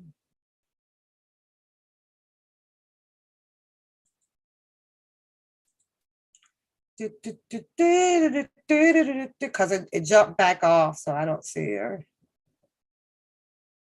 Anyways, while we're waiting, let me see. Because I could not, I'm trying to see which motion it was with the text messages on it. Okay, here she is. Oh, we got two people. Ooh, okay, okay. There she is. There she is. There we go. There we go. Oh, I'm gonna close. We lost one. We're waiting on her audio to hook up, you guys. So let's hear and get an update on their story. I should probably see. Hold on, you guys, because I want to pull up their videos as we speak, and if she'll allow me to play them. So, email. What's going on? Hey, Pep, how are you? Girl, what y'all doing over there, Ariel? What Oh y'all? my God. Between the cartel. Y'all are Right now, hold on, my stupid thing. Hold on, I'm trying to get back to the screen. there you Okay. go. Yeah, right now we are listening to sirens right now because the cartels are going crazy down here in Mexico. Girl, you were Yeah, like sending me that, and I was like, "What now?" listen. Was this just a vacation or something that you guys were just retreating to? So oddly enough, this is actually the jump start of what is taking place with us right now. We just didn't know what was happening, why this thing was so crazy. Mhm. Because this actually happened right in the beginning of COVID, like literally the day that the whole world shut down, March 13th, 2020, everything shut down because of COVID. This happened to us. So we had no idea. Like literally, this is the same day that Breonna Taylor was murdered. We didn't even know. We didn't even know Breonna Taylor was murdered or anything because this had happened to us. Okay. So it was crazy. Like a lot of crazy things happened that day. Bill Gates got fired that day. Mhm. So many crazy things happened that day. So we didn't know anything. But no, this was a situation where we were in Africa because we were there to meet with the African governments to give the eye program that we're doing. Okay. So we met with the government of Niger. We met with the government of Ghana and the Ivory Coast while we were there. So while we were there, COVID was happening. It was kind of like just beginning, but we kind of knew that something wasn't right. So we probably needed to be making our way back home. So we left. And oddly enough, we didn't even know at the time, we didn't know until everything happened that we even got the last flight out of there. Like the whole country was shut down after this flight. Okay. Well, So- let me pause you. Let me pause you for a second. Give us a brief update on the eyewear, and then we want to jump into y'all craftsmanship because that was wow. That's what I have to call it. Y'all went on a craft. Give us an update. What how well is it? Are you guys making progress? What's going on? So basically nothing. We're pretty much in the same position that we were the last time because the government is still literally taking our packages or anything. So they're pretty much making it impossible for us to be able to run to do business. They're literally starving us. Like they mess with our bank accounts, they go onto our emails. Like this thing has gotten even, yeah, this thing is out of control. And I don't know if you noticed, but you see that the state's attorney, Marilyn Mosby for Baltimore, did not get reelected because she's connected to all of this, because she has all of the evidence for the prisoner abuse and didn't do anything. So her opponents have the one up on her now. Stupid. So this is something that you and your husband, Patton, had it taken off for you guys' success. Okay. Yeah. And here comes multiple people, dimensional. You guys have been here talking to these people, to these MIT, So you guys London, now, London School of Hygiene, are you- Indian government. are you feeling that this has been stolen from right up under your feet? Well, it actually has, and in fact, Okay. our patents have actually been infringed upon over in China. The crazy thing is they got our attorneys involved, because our attorneys, we've been trying to tell our attorneys for 2 years now that China is using our technology, and we had everything for him to do, to look into it, and he literally just ghosted on us. Yeah, like You do have a current attorney that is fighting for you guys, though, right? You do have it. No, nobody. Well, then how are you guys going to win this? How are you going to listen? We're working on the real. We're working on the real frequency, the God frequency, because it's the truth. Okay. And they can't wiggle out of the truth. All they can do right now is stall. That's all they're trying to do, because they got elections going on. So everybody's just trying to stall, because there's no way to wiggle out of this. First of all, we have physical proof of the prisoner abuse in the prisons, and we have too much footage. We literally have footage of a flight of 2 flight attendants assaulting Santana. Yeah. Like, and it just seems that nobody ever knows what to do when it comes to us for some reason, and it's, the craziest part is when the flight thing happened, I did actually contact some attorneys. I even contacted the attorney. I don't know if you remember, but a few years ago, an Asian guy got beat up on a plane. I think it was United or somebody. And he ended up getting like some large settlement or whatever. So we contacted that law firm, because we're like, okay, they're used to a physical assault taking place to a customer. And everybody acted like they didn't know how to handle it, because it was international waters. Nobody knows how to do anything. Ben Crump, nobody knows how to do anything. How is that so when each country is governed under laws? What do you mean they don't? Listen, just follow the law. And I even started talking to an attorney in Belgium, because Brussels is based out of Belgium, and he died. Yeah. So everybody, it seems that everybody that gets connected to any of this or has to do the right thing, they end up getting fired, they end up dying, or something, or And something then you guys crazy. are just stuck with a hard rock right now. Yeah, and we're supposed to just believe all of this is a coincidence. Wow. Oh, geez. Yeah. So basically, with the plane fight, the plane situation was ridiculous. Because my mother was in between 2 passengers in the row up in front of myself, Santana, and our 2 children. The passengers that she was sitting in between started elbowing her and hitting her and reaching over top of her, talking over top of her and everything. Just out of the blue? Yeah.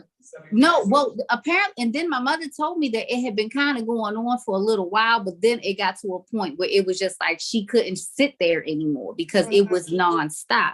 So that's when she jumped up.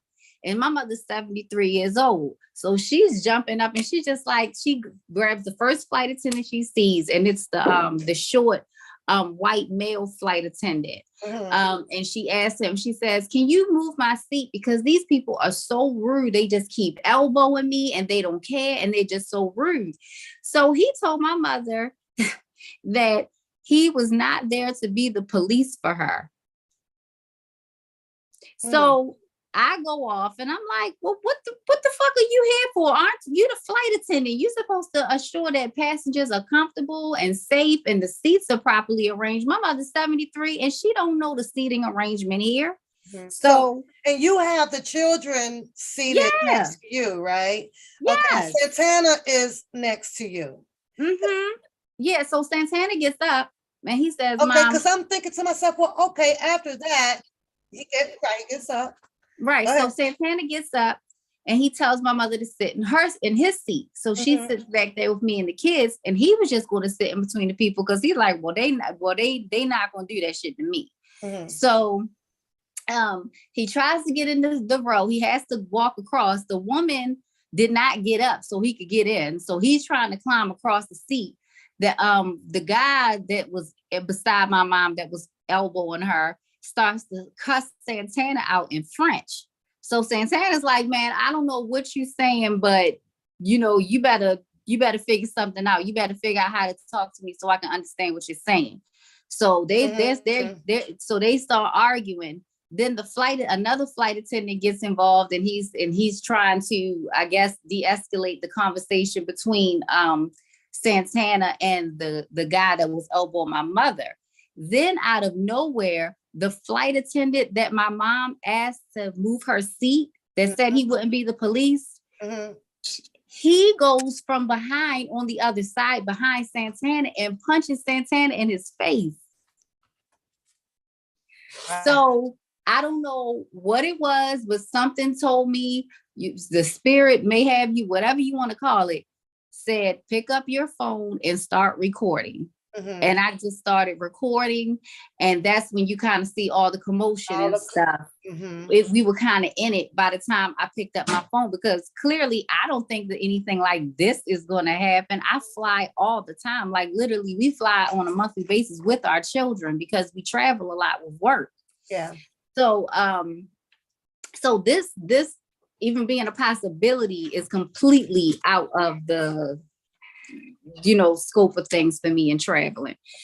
So anyway, so Santana and the guy who wasn't going to be the police, now they're arguing and Santana's trying to get to him. And so other passengers get involved and they're trying to hold Santana back so he cannot get the flight attendant who just punched him. So then a female flight attendant comes and she's acting like she's going to be like a senior person on the plane to diffuse the situation. So Santana's talking to her, and you see that in the video. He's telling her like, listen, this man just hit me, and and you cannot expect me to not have to deal with him because this guy has disrespected my mother.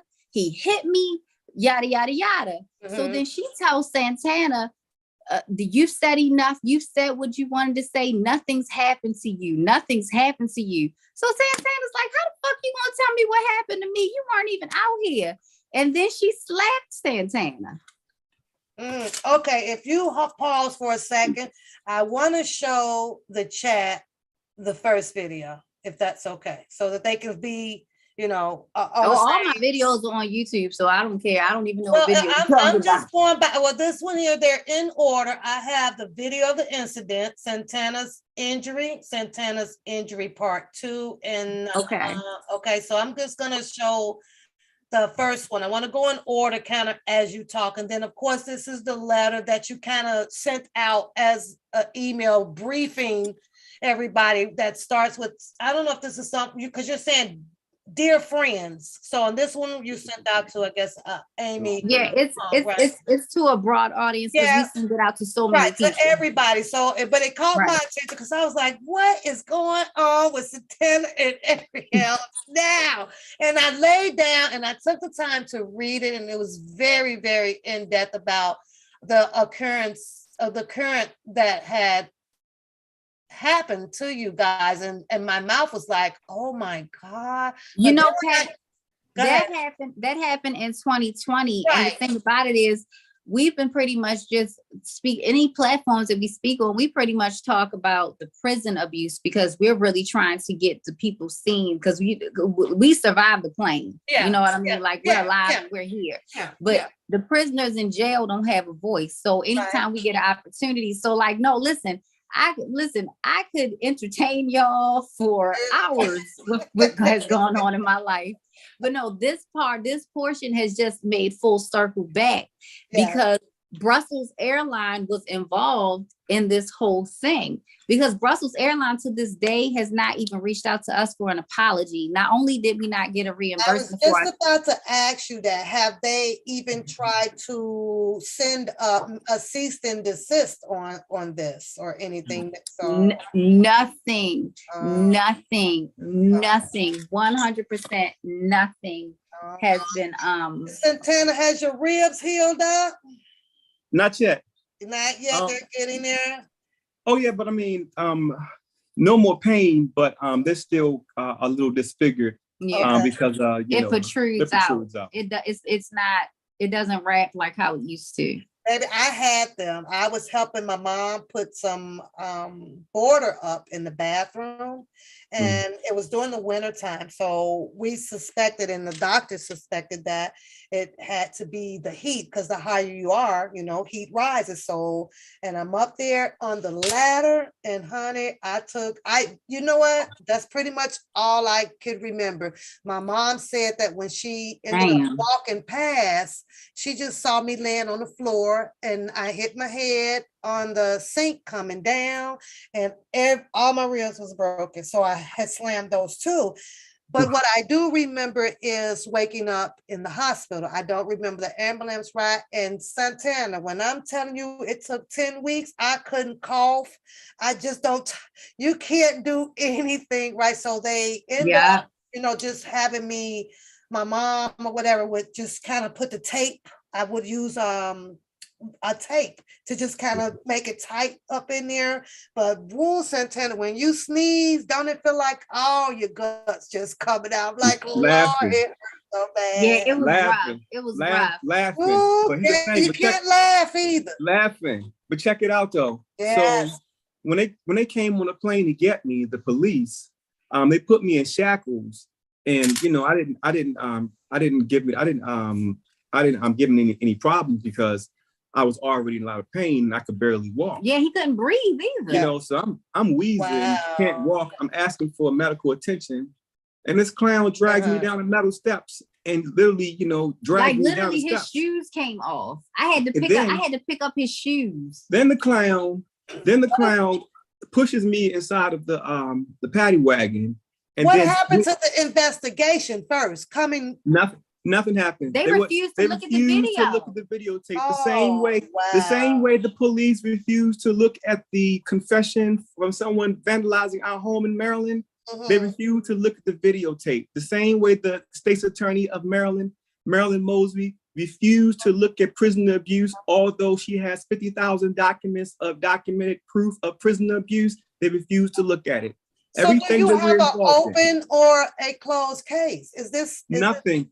Brussels Airlines has not responded. They have not been required to say anything. We have not even received an email or text message. Yeah, literally, I have so many screenshots of every time I talk to somebody from Brussels, and it says, I'm going to be contacted by email in 24 hours, and literally it's 2 years later. They do not. Nothing. And I want you to understand. So now we've gone through United because United is apparently a sister company. So United has been the only way we've gotten any kind of a little bit of momentum with actually speaking to someone.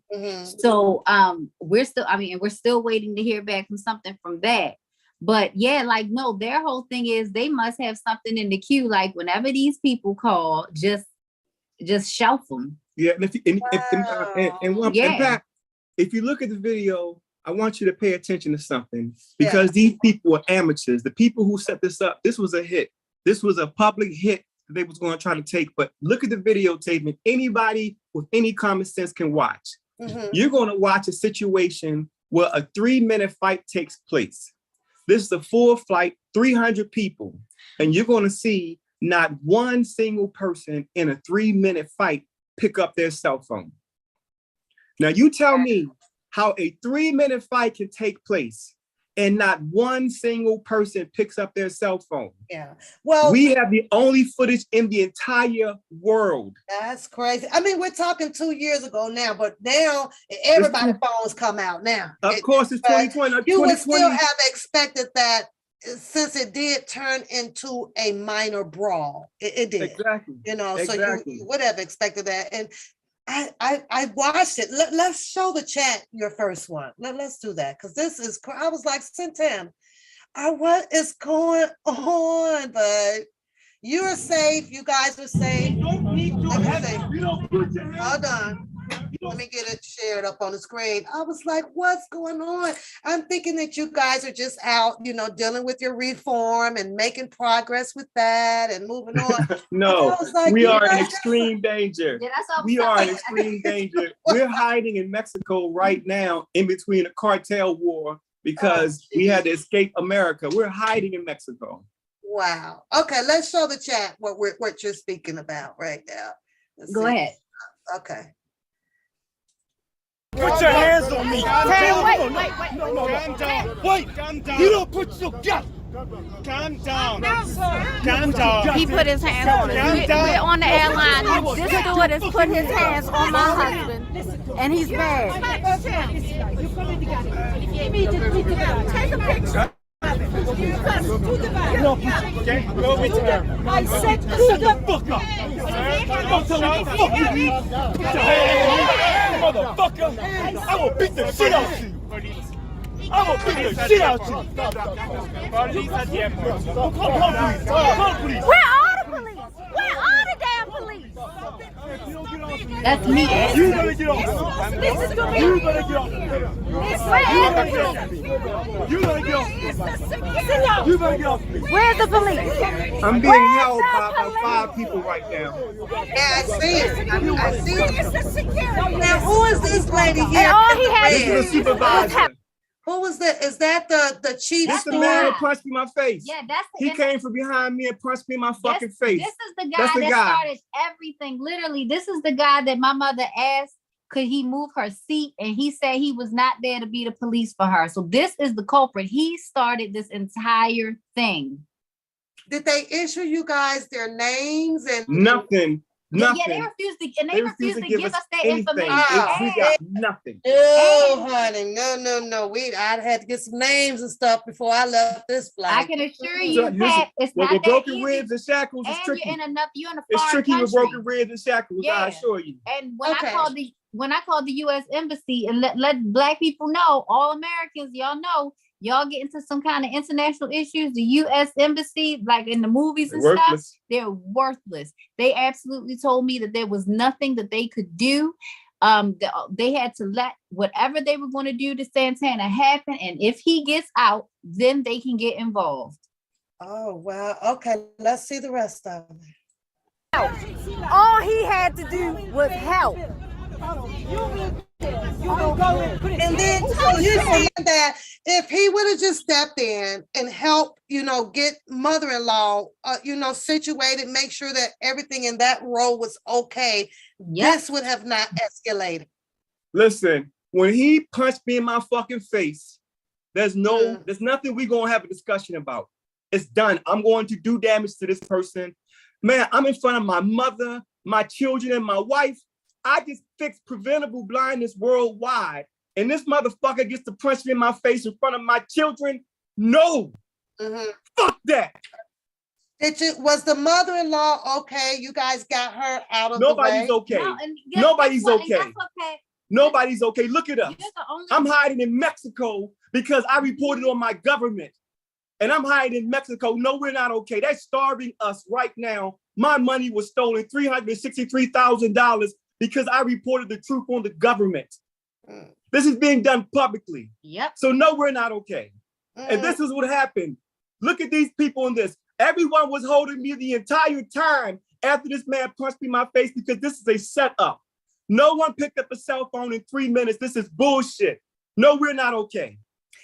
But you guys are not the only Black people on the plane. So The Africans are paid off. Yeah. Look at the African is the one who broke my ribs. That's doing it. Yeah. When I was on the ground, I had 5 men on top of me. The African is the one who came past me and stomped me on my ribs when I was on the ground. Yep. The African is the one that broke my ribs. Fuck this black shit. Yeah. Black people killed Martin and Malcolm. Well, We passed I that. agree. Yeah, I agree. Let's continue. Let's see what else happened. He touched him! He touched him! He hit him! You saw him! You saw him! You saw him! You saw him! And I'm recording. You, we saw you! You saw him! You saw him! No, he hit But me. now they lying! You saw it. Now they lying! But they say I hit him. He hit me. Listen, we heard it already. Now you finished. Okay. Listen, if you don't finish, you will get in trouble. Listen. You will respect. We asked for Not help. touch me. Huh? Did y'all see that? This isn't illegal. This is not against the law. This is my right. This is my right. This is my right. This is my right. Okay. Yeah, it's against the best. Whose law? Show me. Show me. What you that bitch? Santana, Yes. this woman slapped you. She slapped me, but once somebody looks at it, she hit me 3 times prior to slapping me, and I told her to stop touching me. I said, stop touching me, lady. Then she slapped me. But look at everybody's hands on their waist. No one in that fucking plane picked up that cell phone. This is 2020. This ain't 1980 or 1990. Everybody's on their cell phone. This is the only footage in the entire internet. You could not find any other footage on the internet. And you guys are unable to retrieve any information or anything. This woman should have been brought up on assault. Is the law different over there? Because you guys are they are made flying. it seem like this is like it never happened. Yeah. This is made to seem like this has never happened. There's no proof of this. Oh, wow. This is all the evidence. This is it. They literally once they took me off the plane, they assaulted me. They booked me and then let me out. No charges, no nothing. Yeah. Now where in the world is a black man slapping a white woman and then they're just saying go about your business? I mean, she didn't even fail to report anything, so you know that it's swept under the cover somewhere. Because we're talking about a black man slapping her back, and she's not raising a hair. Hello. Exactly. She didn't raise a hair. Oh, Exactly. wow. Oh. Exactly. Understand? We were on our way to India. So remember I told you I fixed worldwide preventable blindness, right? I know it sounds crazy. Send her the video. I'm gonna let you see a 2-minute video. I'm gonna let you see a 2-minute video for yourself. Because what's going on is we're whistleblowers, but actually in the process of it, we happen to fix worldwide blindness. I'm going to let you see for your own eyes this is fixed. We were on our way to India to start the India contract. This contract was starting in India. This happened on March the 13th, 2020, the same day as COVID. Bill Gates was fired that same day. Breonna Taylor was killed that same day. This was the 3rd. It's something about that numerological, the numerical, these numbers and how people put them together. It scares me. I have to be honest with you. Y'all the 666 and the 2. It just it's very scary to me. I hate getting into it, but let's see what you got. Look I just emailed it. Check your email. Okay.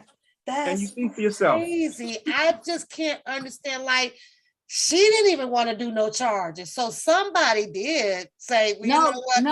Listen, it's us. Listen, they couldn't. It's they us. couldn't because listen, we messed up the whole plan because we recorded it. I don't know if you're listening, but you'll hear another flight attendant, instead of dealing with the fight, she's trying to tell me to stop recording. So a physical fight is That's taking why you place. hear me saying that's why I'm saying this is my right. This is my right, because she's telling me that it's against the law, and I tell her, show me the law. Is the law the same though? You guys No. are The law is that you're not supposed to get punched in your face. Tab, let Law me tell means you you something. can't get punched in Yeah, your like face. Tab. listen, you can't talk to me about laws when I'm trying to record me defending myself because that's happening for your rights to be able to prove your case, right? Exactly. Like, listen, if I left it up to them, Santana would be dead. But the only reason that we got out of there is because they knew I had physical proof. No one owns the sky.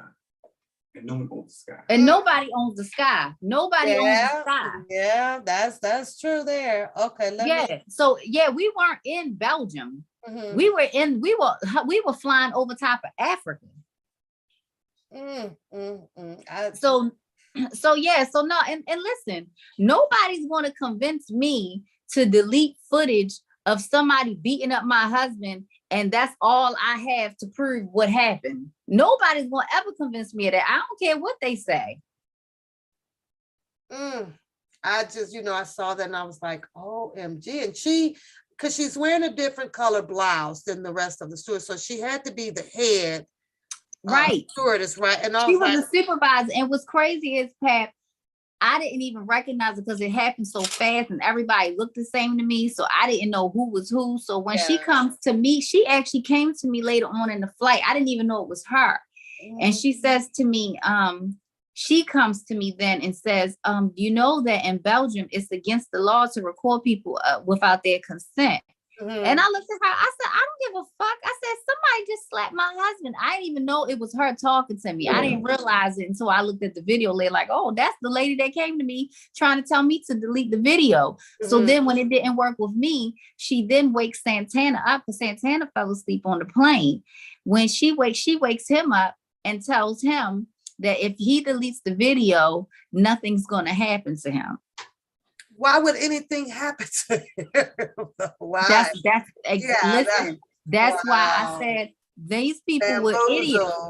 Yeah, they were idiots. They really thought that they could just scare me to not record or delete what I had. Like, they really thought that I was like, I'm from Baltimore. Them people are the least scariest people in the world. As of today, there is absolutely no help from the embassy or nobody. It vanished. This whole thing to them is vanished, gone, poof, air. And Santana ended up with broken ribs and bruises here and there and dragged by police officers. You couldn't get no assistance. Your story says that you were carrying your baby. So you just asked them, hey, can you help?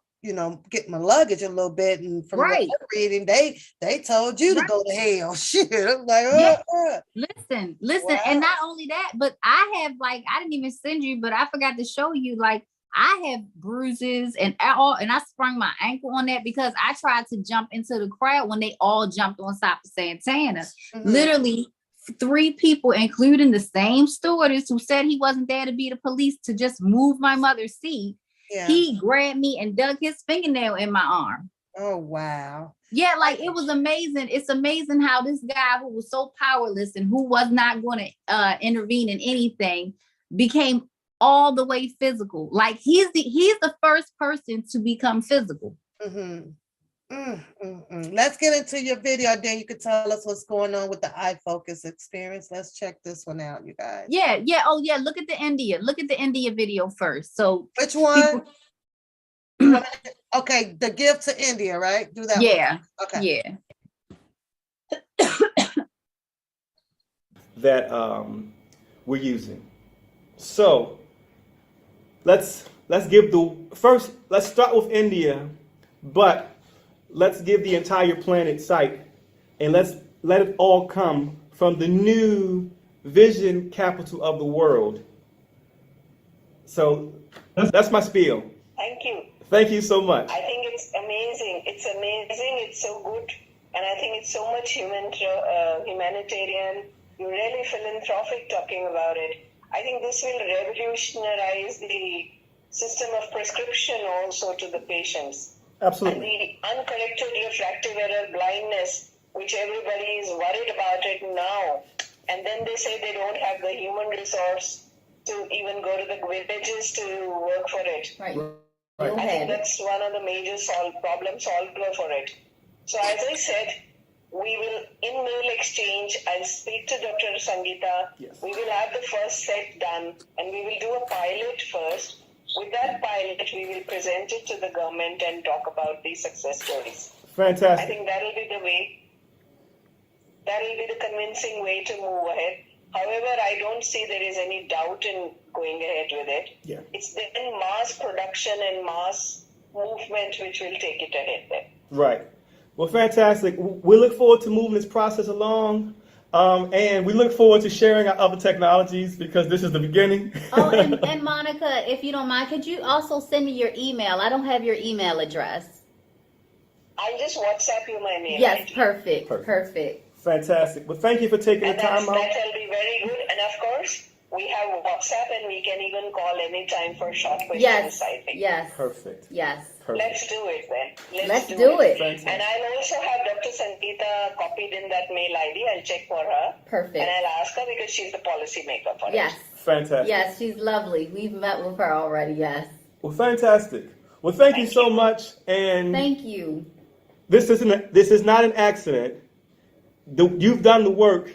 Now, we're going to capitalize off of the hard work you put in, and we're just looking forward to it.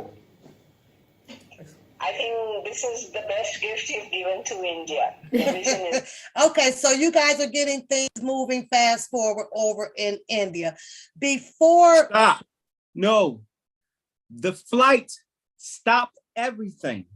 We were starting to understand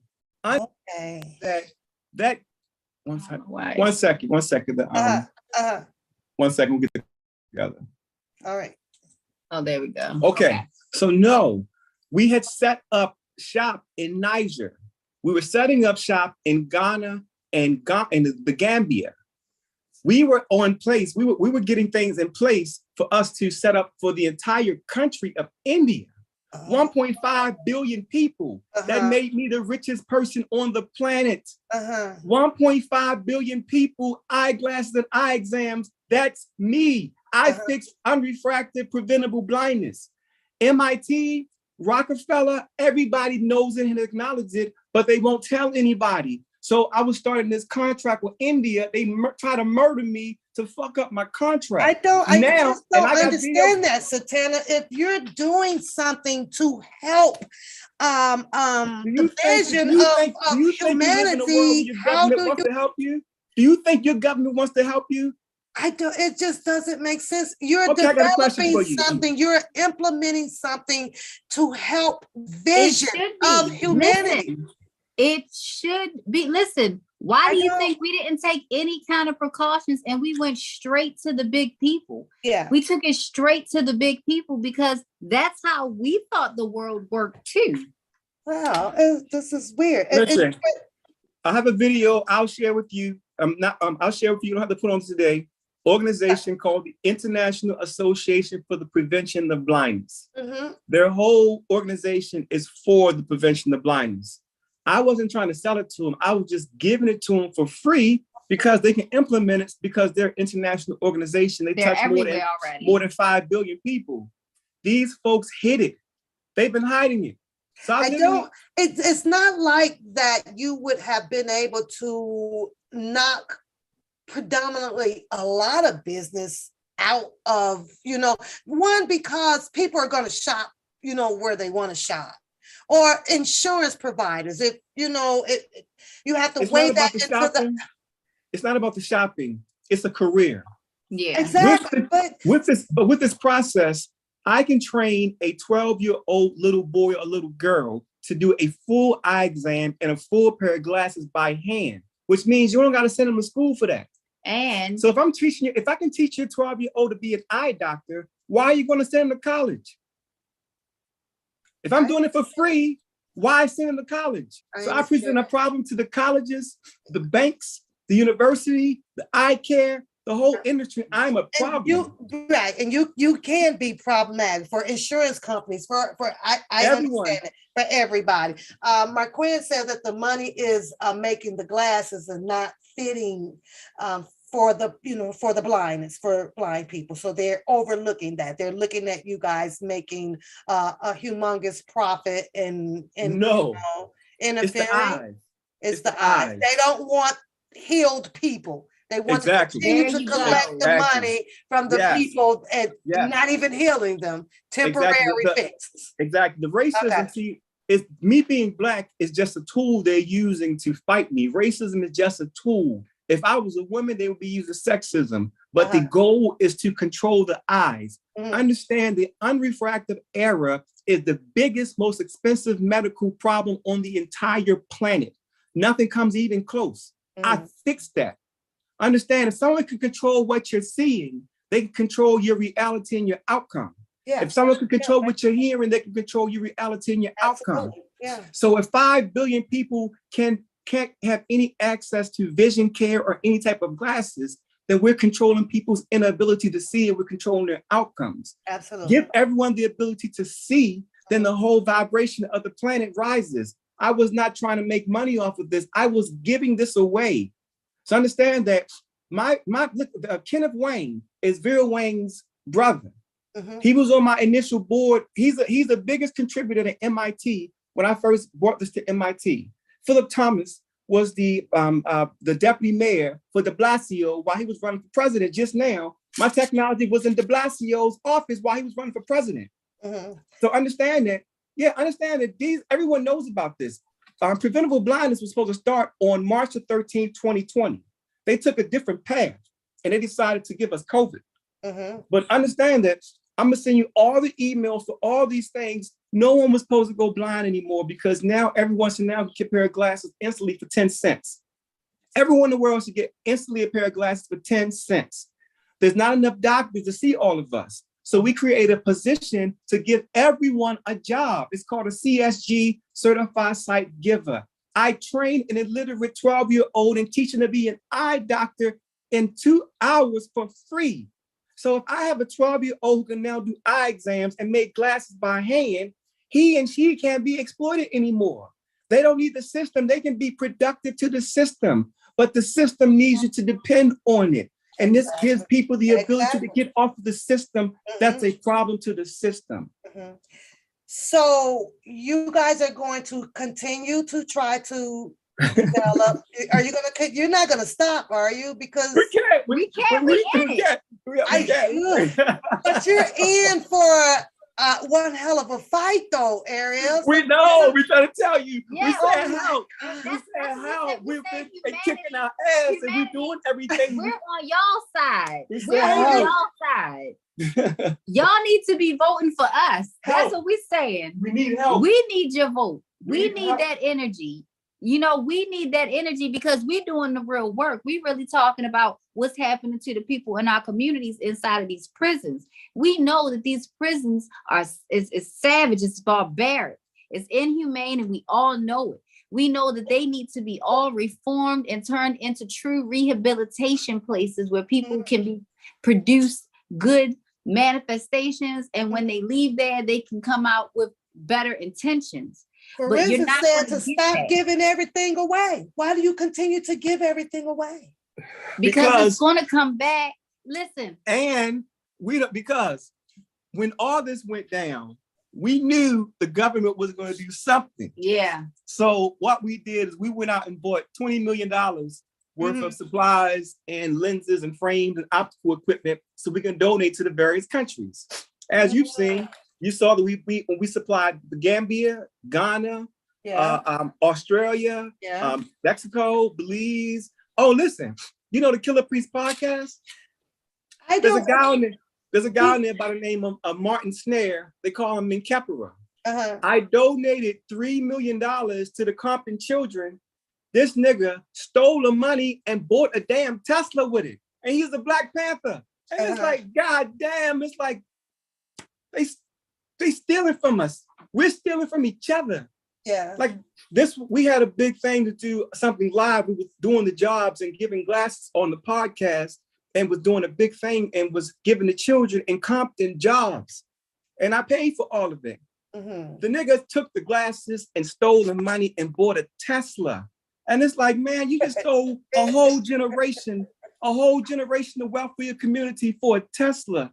And it's like, God. Jesus Christ. So Yeah. we're not giving it away because we're idiots or morons. Yeah. We're giving it away because we got tons of it. Right. We're And we're giving trying away to put because it directly in the community. to the So people. We're giving directly to right. the people. So we're like, all right, this is the Black Panthers. These are the organizations, because we're not dealing with the gang stuff. We're dealing we will with never deal with the games. we're dealing with the community. You guys are supposed to be the ones that have the community on lock, and y'all are the ones that can disperse the jobs and all that and get the word out and stuff like that. So we're thinking this is easy peasy, perfect. Yeah, we give it. Listen, Yeah. we're in Mexico. We're in the community. We're dealing directly with the community, but we have to do it in Mexico. Yeah, like because they chase us out of America. Because you know, listen, if he didn't steal it, nobody will be saying, why did you give it away? You know, because if he would have did what he was supposed to do, it would have turned out to just be a beautiful thing and children would be working.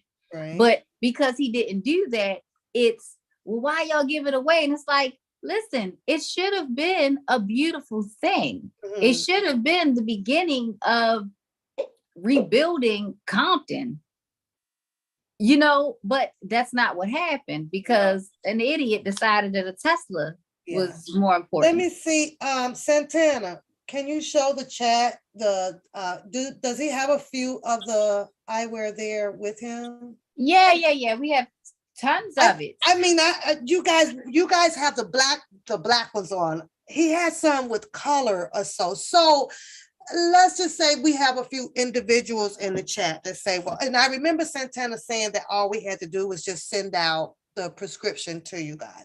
I actually want to try a pair. I just want to try a pair. So yeah, no, listen, the glasses are fantastic. It's not just because they're affordable doesn't mean that we did anything to cheapen them. Like, no, these are high quality glasses, best materials. And he has his you guys have your own techs in there, right? Helping and putting them together and everything, right? No, we got it all manufactured. We manufactured it all ourselves. Listen, that's why we were such a problem, because nobody owned us. We did everything on our own. 10 years. We've been manufacturing for 10 years. All the glasses, prisoners. All of our glasses that the prisoners were getting, those were all of our glasses. Santana designed them. They're named by him. Everything. And you refuse to go. You want to remain independent, I guess is what I'm saying. Well, that's I feel that that's the way that the whole world should go. But even if they don't want to, they should be at least allowed the option to choose. And our government is not giving anyone the ability to choose anything other than them. Your government, are we speaking the government here in the, oh, those are cute. Okay, those look kind of Versace, all right. I think I might Santana, I think I might like those. I got to send you my prescription. Those are cute. Oh, those are cute. Okay. 101 Dalmatian outfit, girl. Exactly. No, listen. we have colors and styles for any and everything you could possibly think of. Like, you know, we consider if you like Burberry, we call it whatever you want. So we knocked it off. We don't care. Look, we don't care either. You know us. We just want fashion. Fashion is like, those are cute too. But here's the problem. I am penniless. We spent $20 million on us, and the prison system literally sent $363,000 of our money to someone else, and they deposited our business's check in someone else's account. Okay, so Santana, but how do you go so far to allow? I mean, are you liquidated or are you? Nothing. I was set up. Listen, I was literally at a house in Holland. I have $1 million house in Maryland. I have a whole commercial block in Maryland. I have 4 investment properties in Maryland. I have a farm in Belize. I have a paid off, beautiful house in Mexico. I got a lot of shit. I got $20 million of products and not 1 peso. They stole all of my money. If you want to try to send me your prescription, don't bother, because all of my mail gets stolen. Okay. Literally, you're sitting where you have to lay low because of the whole cartel stuff going on. Exactly. So we're literally stuck in between a cartel battle, because that's safer than being in America, because there's been 2 attempts on my life because I was giving away blindness prevention instead of selling it. Because God gave it to me for free. So I'm not selling it to anybody. And that's my message. So anybody who's upset about that, want to say what they want to say, the eyes belong to God. And I'm gonna tell you something, Pat. I know that you're thinking like, well, you know, the high end glasses are not going to go anywhere. They're not going to try to fight it because you're not going to beat it. But I want you to consider something. There's a smaller percentage of the population that can afford those high-end glasses. Most of the population need to get some affordable glasses.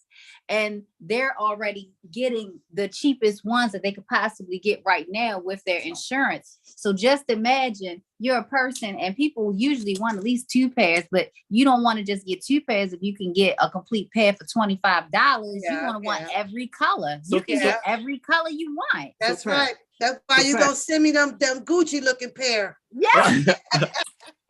So Pat, so please tell your viewers to please forgive me. I don't get any sleep because at nighttime I have to watch my curtains all night. I'm sure. How are the kids doing with all of the adults with this stuff going on? How do they adapt to you guys? Like, how are they maintaining you? Listen, they are doing the best they can. Yeah, they're doing as best they can. These are their circumstances. The good I thing sing and is dance a lot. We have a lot of love in our house. Yeah. So yeah, you know, you're giving them a story to tell when they get older. You know, they got their own story already. Listen, my twins that we just had, that story alone, is unbelievable. You will not believe what happened. I don't know. I just at some point, and I get it once we have our mindset on a goal of what we may be anointed to do. And I understand that. I salute y'all because I had to tell you at some point I had to fold. I'm sorry. They're going. And I understand it, and I totally respect you guys. I do. But at some point, I'm like, this has forced you guys to become humble, nice in a way that you shouldn't have to be. I don't feel like you're living freely because of your. We're not. No, we're not. But it's your choice. But it's a choice that you guys have. No, we're doing Santana. Come on, Santana. This is a choice that you guys had made though because of your. No, it's not, Pat. No, it's no term. Like there's no way. Okay, so why didn't you fold? Why didn't you fold? Why didn't you fold, Santana? Say, you know what? I'm out of this glassware stuff. Why didn't you? We didn't know. Yeah, I didn't know how important it was. My dumb ass went and was giving it away. I didn't know how important it was. I said, hey, this is the most expensive thing in the world. Guess what? Here, give it away and take this career, and I'm giving it away for free. And they said, well, cool, we'll take this bullet. And I'm like, okay, well. I didn't know that was a part of it. You know, like we didn't know that was a part of it. And it was part of the package. Listen, the way that you're saying this doesn't make sense because this is a good thing. That's listen, when he came home, it's a good thing, but it turned out to be such a bad thing for you. No, it ain't over. We winning this damn thing. We winning. We winning. Can you dig it? I mean, I got it, but I'm just saying, I ain't trying to be over there hiding out with y'all in no damn Mexico. All right? Listen, I'm gonna tell you something. We're a lot safer than you are. You gotta understand. You probably are. You gotta understand that they just raided the house of the former president. Yeah. So you understand that. You gotta understand this is the trick they play. They do these terrible things to characters they know you're not going to like, i.e. Wendy Williams, i.e. Donald Trump. So when you allow it to take place, when it's time to happen to you, you have no leg to stand on. Have you had any opportunity to speak your truth or to any big major news outlet? If someone put in the chat CNN or you guys listen, I will show you 1,000 CNN automatic replies. Why don't you guys help us with that? That's why we're trying to talk to you guys. Please share our story. Share our story so that someone can reach out of importance to help get you guys' story right. You know they got that thing called Yelp, right? That little website you tap into for some help. It don't work. We're shadow banned. I'm shadow banned. Yeah. So most of my emails, I don't get, people don't receive the emails from me. They're pretty much tracking you guys of anything that they see coming through from you guys, pretty much. Oh yeah, everything is monitored. They shut my bank accounts down. So when I like literally they made it where we can't make any money, we just stuck. But what I'm saying is you can't, they're setting up a system where we're sitting by, and because you don't like a person, you're allowed to do these things. Black people got to scream and say it's not cool for the FBI to can't go along with this. Yeah, with Donald Trump. I don't like Donald Trump and his policy, but the FBI don't have a right, and they need to be held accountable, and someone needs to monitor them. Because don't tell me that going to Donald Trump's house is more important than finding missing children. Yeah. We got all these missing children out here. Why don't you use those resources to find missing children instead of finding something? And they're saying that something Donald Trump had was so valuable, and it was national security, and it had all this importance, and it was all this debacle. Well, if it was so damn important, why did he have for 2 years? And not just that. And if that's how the FBI kicks it, then why are Ghislaine Maxwell's guest list and all her phone book and stuff, why is that sealed? I think the people who were having sex with these children and getting paid and paying these people for this sex trafficking to go on, I think that's a whole lot more important. Yeah, you want to seal. You know, so people need to really look at what's taking place, what's going on, and forget the timing of things as well. You know, just listen. 2020 is perfect vision. 2020 was literally the year that the world was supposed to have vision. This is not even anything that we even did by design. Like, this is something that the universe did. This don't even have anything. It's bigger than anybody can even imagine. Yeah, and Pat, like, listen. We're in it, and it's just like we have to just go with it and trust God. Listen, it would have been nice for it to be some wizard behind the green curtain to say, "Hey, can we talk something out, because I'm tired of this." Yeah, but and the thing about it just sucks to have such a great vision, you know. And no. This is a reality. No, this is going down. It didn't start out as a reality, is what I'm saying, Santana. Yeah. It had to start out as a vision, and then you implemented it, you patented it, and it moved forward. It took off, except for it went into a different direction to where people wanted to, you know, take what you have and not use it in good intent. Your good intent was to put it out there freely to help the vision of human population. And I understand that. But at the same time, I was reading, Forensic says that, didn't you know that you were offering the world something attractive? So you had to realize that you were going to come across such powerful people that just wasn't. Listen, tell a person who asked that question, tell that person that I'm stupid. Okay, tell them I just thought they would love me. I was so happy. Listen, when I knew the blindness was going to end, I just wanted to shout it to the whole world. I didn't know they was going to kill me for it. Yeah. So, and Pat, understand this. We're in America, and we got to understand that there's only 380 million people in America. You got to understand that more than 6 billion people live off of less than $1 per day. Yeah. So they're never, ever going to get a pair of glasses or an eye exam. So making them available for 10 cents where everyone can do them by hand turns the light on the entire planet overnight. So literally the entire world can have vision overnight. What is the effect of the planet when the whole world can have vision overnight for 10 cents? You're not going to knock out their revenue. You're not. Listen, I've already started. What's hilarious is started. What's hilarious is, Pat, when all of this is said and done and we won, you gonna be sitting back like, man, I'm glad I was talking to them. I am, and I'm gonna be saying it with my new Gucci glasses on. That's right.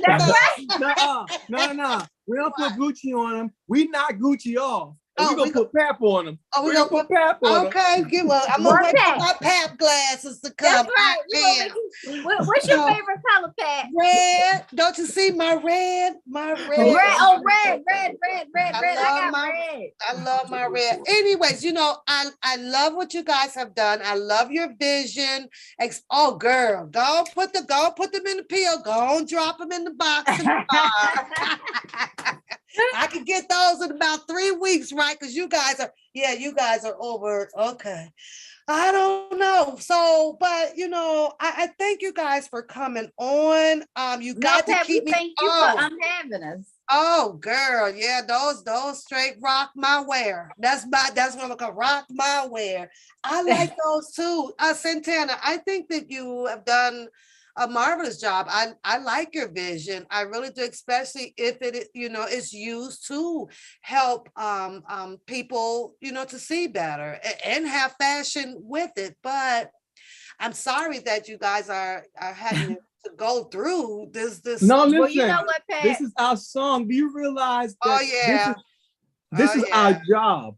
Our job as human beings is to go on an adventure and find who you are. But Santana, most people quit their damn jobs when it don't work out their damn way. You know that. Well, shit, hell with this shit. I know, but that name is Can You Dig It? My name is Can You Dig It? I admire y'all strength, your integrity. Y'all, you keep going. My panel is always open. Ariel, you know how to send me something. And I'm a working mama, so I'll be gone. But whenever I'm alive, girl, bust through the plant, just bust on in here and say, I got something to say. Me and Santana got something to say. I'm going to keep my panel open for you guys, and we'll push it through here as much as I can, as much as I can. Hey, we appreciate it, Pat. Y'all stay safe over there. Keep the baby safe. But before we go, I got to show that one more because Santana, that lady damn near slapped shit out of you over there, though, Santana. I ain't expect for you to swing back. I was like, okay, but I can understand reactions, Listen, it was reaction. I'm a father, a husband. He had just been punched by somebody else. The reaction to somebody punched me in my face in front of my kids was for you to slap me in my face. That's the reaction. I'm a customer. Like, you understand, the black men have been relegated to such a low point where you got the help able to fuck you up in front of your children. Hey, somebody better say something about that. If anybody else wants to sit back and let somebody slap them in front of their children, that's fine. But it's that my children are not going to see nobody do that. And not just that. Consider the fact that this white woman let a black man slap her back and she did not press charges. What's up with that? She didn't even fall down. She took that like a soldier, though. I ain't gonna lie. Took it to the chin. That woman listen, I'm gonna tell you something. I think that people need to really consider, nowhere in history that we know of can a black man slap a white woman and he's not going under the jail. Exactly. So that was a red flag. I was like, but she didn't press charges. Exactly. Oh, hell no, something is definitely wrong with you. Let me ask you this question: who was Juan Antonio? You're trying to see? That is the director of the FBI. We're trying to get anyone because we've been trying to get the director of the FBI. We've been sending them all the videos of the prison abuse and all the prison abuse videos. So we've sent the FBI everybody the evidence. So all the law enforcement agencies, the FBI, the state police, none of them will look at crimes. Nope. Shannon said she might have been a man sent him. Go ahead. Well, okay, so you officially tried to contact this person as well. Right, and that's why you see the email I send out. I copy more than 300 different news agencies. You see, I copy law enforcement agencies. So I copied all the media agencies along with the FBI. So you would think have you gotten a response back? Not a goddamn one. But you know what I do have? But I do have 3,000 auto replies that they got them. Can you dig it? No, that's why we're asking people to please share our story, because literally, if it's just up to us, they're just going to act like this is not happening. Like their whole thing is got some people. I'm sorry. We just got some people that's complaining about some little incident on the airline. Oh, well, it's not worth all of this. It'll blow over. And here you guys are making massive noise and it's on this thing. So hopefully you will get a response for them and maybe they will start the investigation, starting with the videos that that you guys have. I want to show the chat That would be a right thought. now Santana's injury that he had suffered on this flight, you guys. So let me show you that. This is Ariel's husband, Santana. He got a busted rib here. I was just assaulted by 2 people in the flight crew. A gentleman slapped me, hit me in the face when I tried to tell him somebody was doing something to my mother. And his boss then comes, and I'm trying to tell her that he hit me in the face. And she tells me to calm down, and she then pushes me and then slaps me in the face. And then 3 or 4 passengers jump on me, start choking me, kicking me and stomping. I got broken ribs here. My ribs are broke. I hope you can see that. My ribs are broke here. That's where this redness is. I think I got whiplash. But what the fuck? I smacked this woman on the flight. The woman who smacked me. Yeah. So Santana, you went to see a doctor too, right? Yeah, we went to the. Oh my God! Let me tell you, but let me briefly tell you about the doctor. And then continue to say. Hold on, let me get this back off of here. What's Hold on that? a second. When we went to the hospital, Pat, when we went to the hospital in Holland, we were wearing face masks because remember, this is when COVID was just jumping off. So we were wearing face masks like from the very beginning. So I'm talking to so we walk in the hospital, we go into the doctor's room, and the doctor like turns pale and he's like freaked out. And he's like, why do y'all have on masks? And we like, cause COVID's out here. Why don't you have on a mask in the hospital? So he starts to say, oh, well, do y'all feel like y'all are sick? And we like, no, we here because he was attacked on a plane. We just left from Africa. So this fool actually says to me, oh, did you guys go in any bat caves? And I was like, man, what the fuck are you talking about? I said, I went to Africa. Why are you asking me did I go to bat caves? He said, oh, because people go and tour the caves that they got with bats in Africa. Like they literally just make up the dumbest shit. Because this is when they were saying that it came from the wet market in China with the ridiculous bat thing when they was lying to everybody about that. So this idiot is a doctor. He is responsible for people's health. And this fool is scared because it's a virus out there and he's scared because I'm wearing a mask. Right. But anyway, yeah, we go to the hospital, they do the x-rays, it's nothing you can do about broken ribs. You just absolutely just gotta wait for it. Yeah, it's like almost like a darn your toe. You break that gristle, it just gotta wait for it.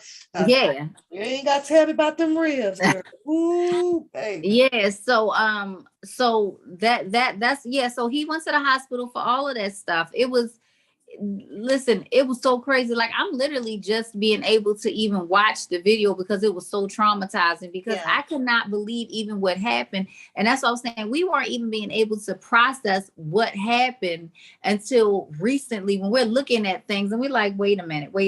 And we're looking at the time. And then the very next year, March the 13th, 2021. Yes. They tried to murder me in Mexico. Same date. The same fucking date. I got video of that. You need bodyguards. You need some bodyguards. No, you can't. Listen, let me tell you something. The bodyguard's too busy trying to fuck my wife. So it's like, man, goddamn, let me just live. It's just tricky. Goddamn. I had one more question. Oh, wait a minute. Oh, hold on. Let me go back. I don't want to do that. I had one more question. And my question. This is not how they said it was supposed to be. Listen. We know, Santana, but we don't never know how things are gonna turn out, though, do we? Listen. Hey, listen. This here is life. We are living life to its fullest. We appreciate every second. Listen, we know every second is a blessing. I salute. We love it. I applaud, we love harder. We didn't get into this for that. But since we in it, we like, shit. But you guys actually have. Let me ask you this: you have a story to tell. You have some situations going on. Have you put it in a book? No, we're hiding. Why not? Because Why we're not? hiding. Who gonna publish me? But not You just that, we you are publish running. yourself. Amazon, you put Listen, your we're book out running. there. We don't have no food, Pat. This Pat, stuff is happening Pat, in we real don't time. have I ain't food. got time to do What that. We you don't mean have you ain't got food. no food? You in Africa. They got all them trees with them things on top. No, right now in Mexico, Oh, we're you in hiding with Mexico. no food. Now I know there's some tacos down there, so you better quit playing. But you gotta have some money You for the gotta have some tacos. pesos for the They tacos. stole our money and shut our bank accounts. Santana, you can't be saying that on here, like, because you have children, and you know people come real fast because they'll think that the kids are not eating as well. So, but this is, I mean, I don't know what to say right now because you guys have to put it in the book, Ariel. Listen, people need to be worried because this is our government doing this to us. Just say, Marissa say, move to Nigeria. All right, okay, well, all right, we'll do that. We'll take. I'm just saying, you can easily get a typewriter. You guys could have been writing this stuff. You gotta buy a typewriter. Not just that, it's on, but everything is Ariel, online. I'm gonna kick you. I'm finna go.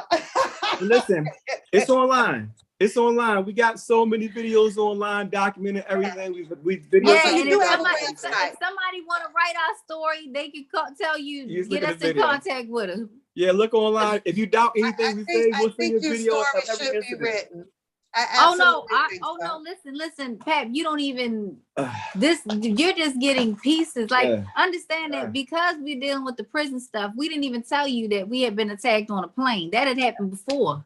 Right. All of that. Right. So, so we have, it's coincidence. Listen, clearly our path has been chosen for us and we didn't have no say in it. And we surprise every time and we always seem to manage. Okay, like I said. I'm gonna get into just a little bit of personal humor. Who asked to marry who? Oh, we don't believe in marriage? No. She's my beacon. Okay. No. And I'm her champion. Okay. See, we believe this. We believe that a man needs to find a purpose in life, and he needs to find the right woman to give him the right guidance. Absolutely. So the woman he chooses, he calls his beacon. And I'm the champion. So that marriage stuff y'all do, we don't want that. Yeah, like we're not listen, like I mean, I'm gonna agree with a little bit. Y'all can have that all you want. Sometimes because of the course of things that we have to take due to the government, sometimes it's required. Come on, Santana. Over here, Santana, over here. It is, No, but listen, what I'm saying is this. Why would anyone go into an institution knowingly that the failure rate is 50%? Yeah. Why do that? Why attach yourself to something with so much failure and pain? Why don't you do something for you and your spouse that's just between you, your spouse, and your God? Just do it. Just do it. You don't need to ask anybody in a government building for that. This is my beacon. Can you dig it? I agree. As Ariel, what did you see in Santana? His smarts? Everything. What attracted you with Santana? Listen. Santana is very outgoing, outspoken. He has a vision that is unbelievable. Yes. What attracted you? Everything. Listen, the crazy thing is the way we met is because I met her in prison. Right. And it was because he was being ostracized then. Because I was doing the right thing again. Yeah. But I mean, I'm not saying that. I think that, I don't know if most women he would have scared off. I'm sure. No, listen. Can you dig it is not a man. Can you dig it is a frequency, baby. You understand? That's how you got it right there, Santana. That's how you got it with that dirt. Ariel. He put that on you right there, Ariel. That's what the hell happened. That was it. Cat's out the bag. Everybody knows now. Everybody knows. Oh my God, that's how he got you. I knew it was gonna come out. Oh, he's a one-liner. That was it. It was over. And you've been rocking with him and down. You've been down. Yeah, absolutely. Okay. Absolutely. Like, listen, what we're doing, listen, the thing, we're the villains. We are the villains. Anybody who's fighting what we're fighting for is the bad guy. Like, that's all we're trying to get people to understand. Like, all right, look at what we're saying, and they're fighting this. So who's the good guy and who's the bad guy? I think that we can accept that you guys are the good guys, but we're talking about your fight. And when you start talking about this, I'm going to use the elite or this and this, yes, it becomes frightening. It absolutely becomes frightening to the people that just wants to live normal lives. I know, we're not trying to be celebrities. That's the last thing we didn't get into like that. But let me explain something to you. Yeah. We have allowed ourselves to be attached to something where we have a criminal justice system that literally has the leverage of rape over top of all of us. Mm-hmm. Everyone is scared to go to prison because they're afraid of rape. Like, how do you have any leverage when the leverage used against you is, if you don't do what I say, I'm gonna put you somewhere to get raped? Yeah. Like, what can you do? How can I fight back, and how can I be equal when you're saying the state versus Santana knowledge? I'm one person. Mm-hmm. So you're telling me that if the state, all of y'all against me, if I don't do what you tell me, nothing's going to happen wrong to you. But if I go wrong, I can go and get raped. We're part of this system. And what I'm saying is, enough is enough. Yeah, and when are we going to realize that our tax dollars should be paying for a system that's working for us? This system is not working for us. This system is securing us, and it's holding us back. It's taking everything away from us. Yeah, like, they can't do anything. They keep telling us that they work for us. But when was the last time you kicked your boss' ass and threw him in a cage? Yeah, and then kept your job. Like, listen, man, that line, we don't work for them. I mean, they don't work for us. We working for them, man. Right. We are paying them to kick our ass. So, like, listen, just enough is enough. Mm-hmm. Prisons have been around since slavery. If the thought process had moved past slavery, if this thought was something logical to take place during the time that slavery was existing, then this thought needs to go. This is the bad practice. This is a poor practice. Nothing is coming good out of this. This is nothing but pain. Yeah. And again, the things that take place to people in American prisons cannot take to prisons of war. So if you were a Nazi, if you were Al Qaeda, the things that are allowed to take place to you on a daily basis in American prisons to Black Americans, white Americans, anyone American cannot take place to a POW. The things that take place in the prisons are considered unconstitutional and also considered inhumane. Mm-hmm. It is inhumane not to give an animal fresh water, fresh air, sunlight. Animals get that. You're better off being a gorilla in a zoo. A gorilla, Ben Crump is a gorilla, Ben Crump is a gorilla, and Barry Sims too. Nonetheless, you better off being. Oh, I'm upset. Oh my. Yeah, okay. But seriously, Pat, think about it like this. What? You ask the question. Yeah, would you rather be born a gorilla or a Black man? And think about it.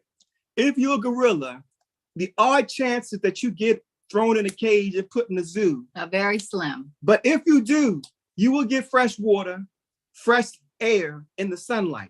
Let me ask As a Black man, the odds of getting thrown in a cage are very, very high. Very. And you will not get fresh air, sunlight, or fresh food, or fresh water. Mm-hmm. And why aren't any doctors screaming that, hey, people aren't getting vitamin C, vitamin D and vitamin C, it causes cancer, it causes diabetes, depression, scurvy. Why are any doctors saying this is bad for mental health, that it causes depression? You put somebody in a cage and deprive them of sunlight, and say, water, now and be fresh better. air, and say, do everything be right. better. And if you don't, we're gonna get you raped. This is a system we are currently living under. It is barbaric. And then after you get out of prison, you got to put on every application that you fucked up some part of your life. So people and then they get to judge you again. Exactly. Yeah, that's facts there. That's facts. So, And then- this always is have our thought that system. there should be some omittance on a lot of documents out here because Come on, it's of the way that they ridiculous. I totally understand that. So Listen, Yeah, but we prisons we aren't even- have to say this is wrong. And hey, this Enough ain't is working enough. for our community. Yeah. This ain't working for us. These There are schools 3 are supposed million to work for us. And if you have a system where you have this overpopulation in the jails, then that means you have a broken system. Why are people breaking laws? If there's 3 million people in prison, that reflects a broken system. There's 218,000 women giving birth inside of a cage. You are putting children in a cage. What did the infant do to deserve to be born in a cage? yeah. When did we say that this makes no sense? This is barbaric. It's ridiculous. This is Well, just some institutes barbaric. have The reformed slaves a had it little better. bit. Some of The them slaves got to go to have. church. The slaves Who? got to church. Slaves got to go to church. And slaves got to have fresh air. Slaves got to get some water. Slaves got to get some water. Slaves got to sleep. You understand that these prison cells, all you hear are humming lights. You don't have 1 second to take 1 inch of yourself it's a to be dungeon. yourself. Mhm. You hear humming lights all day long. This place is And it's nothing but filthy. pain. It stinks. Now, the things I'm saying, everybody in the chat, everybody in the world says, yeah, we know that. We've accepted it too long, and it's you been have to going on stop too it. long. Enough is enough. The same way people shook their head for 400 years about slavery. They said, oh yeah, we know. Well, somebody eventually had to say enough is enough. This is barbaric. You do not put a human being in a cage. Mhm. So why haven't we why is a new fresh idea so out of the question? Like, how crazy is it that you have me screaming, take people out of cages? Mm. Do not put a pregnant woman in a cage. What does it do to the development of the fetus if you are developing in a cage? Why are any doctors? I'm not a doctor. Should a doctor know that if you put a pregnant woman on a cage, it's going to put so much stress on that fetus? When you are in prison, you are under 24-hour Yep. fear. You understand? Under the Geneva Conventions, that is considered torture under the Geneva Conventions. Mhm. You're allowed to keep us fearful for 24 hours a day. And if we don't conform, they can rape you. And if you have a baby, you have your baby in that cage. Yeah, and just think about it. Why aren't the jails, why aren't they inhabitable? Like, why can't they make them real rehabilitation places? Why can't that money, why can't we get these places to Why be? is everyone afraid to go to prison? Yeah. Everyone is afraid because they're afraid to get raped. It's not about rehab because people go to rehab so they don't go to prison. Because Right. people aren't getting raped in rehab. Right. People don't want to go to prison because they don't want to get raped. Yeah. And You understand that in America, there's more rapes done by men to other men than there are rapes done to women.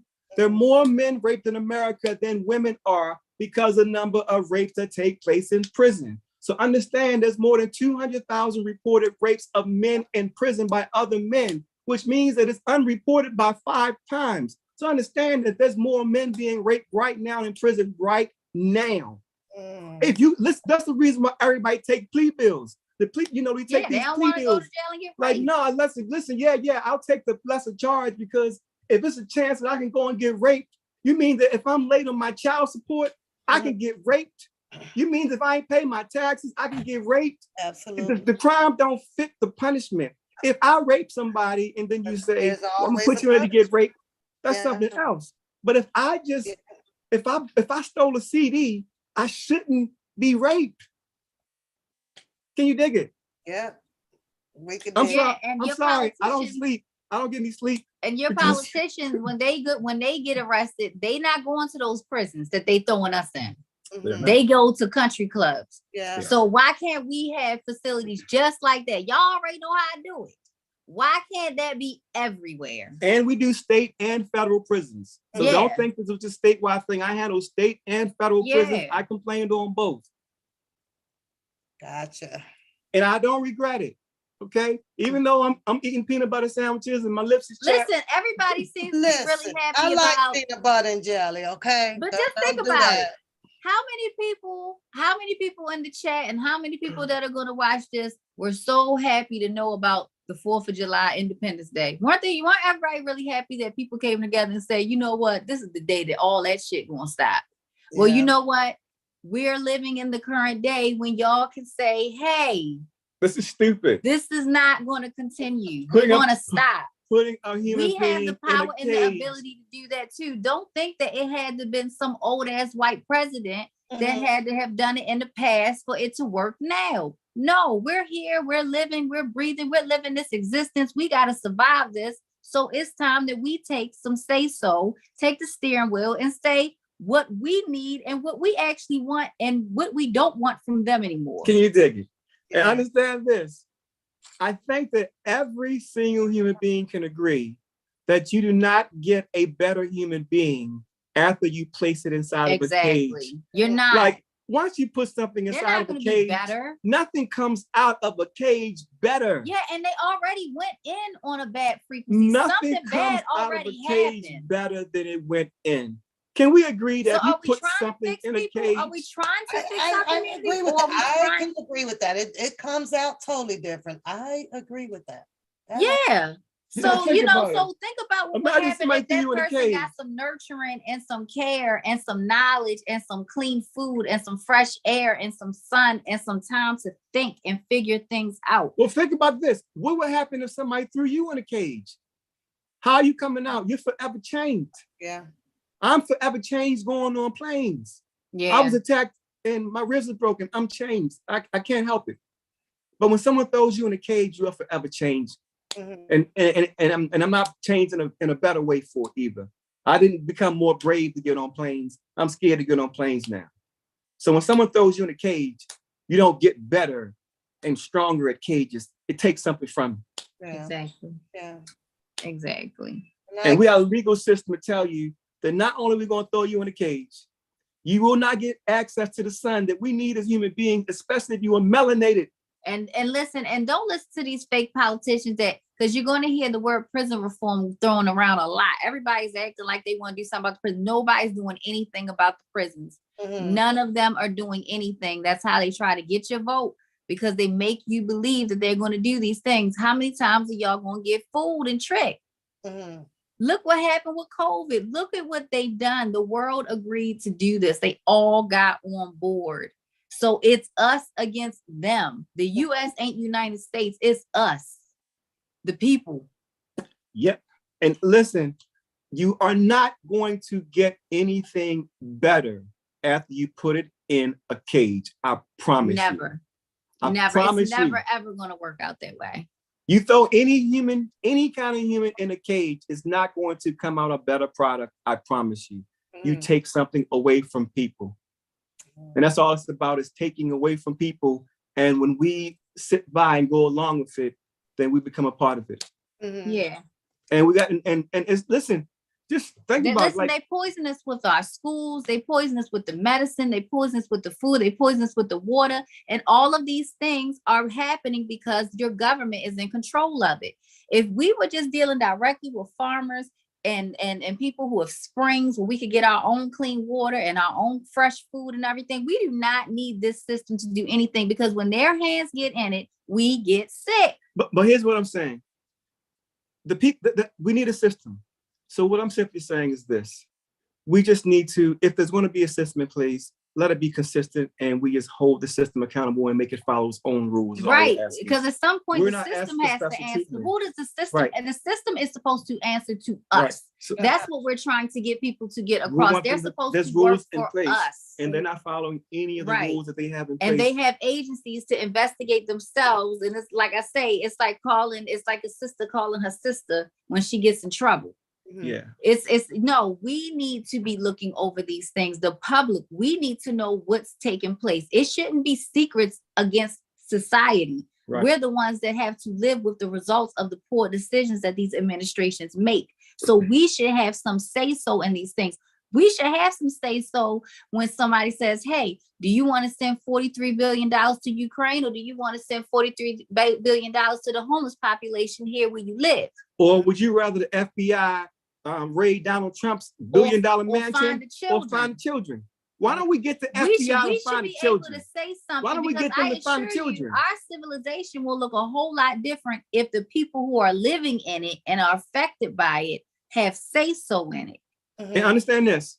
Everyone who is living during this time will have a terrible stain. Every one of us. Yeah. But think about how many times we've been fighting in all the years you fought about white people, about slavery, and they keep saying that it was in the past and they didn't do it. It was their parents. And we've been fighting over that. And now we understand that we are watching slavery right now.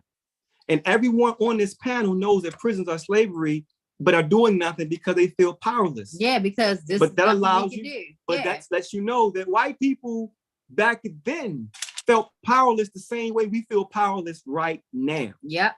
We all feel powerless. And what I'm saying is we are not powerless. We can say this is wrong. We can all agree. Today we agree. You do not put a human being in a cage. As simple as that. That practice was started. You'll find what they say, anytime a person stops screaming, anything can be normalized. Yeah. That's why I yell.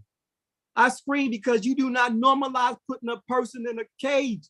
You do not put a pregnant woman in a cage.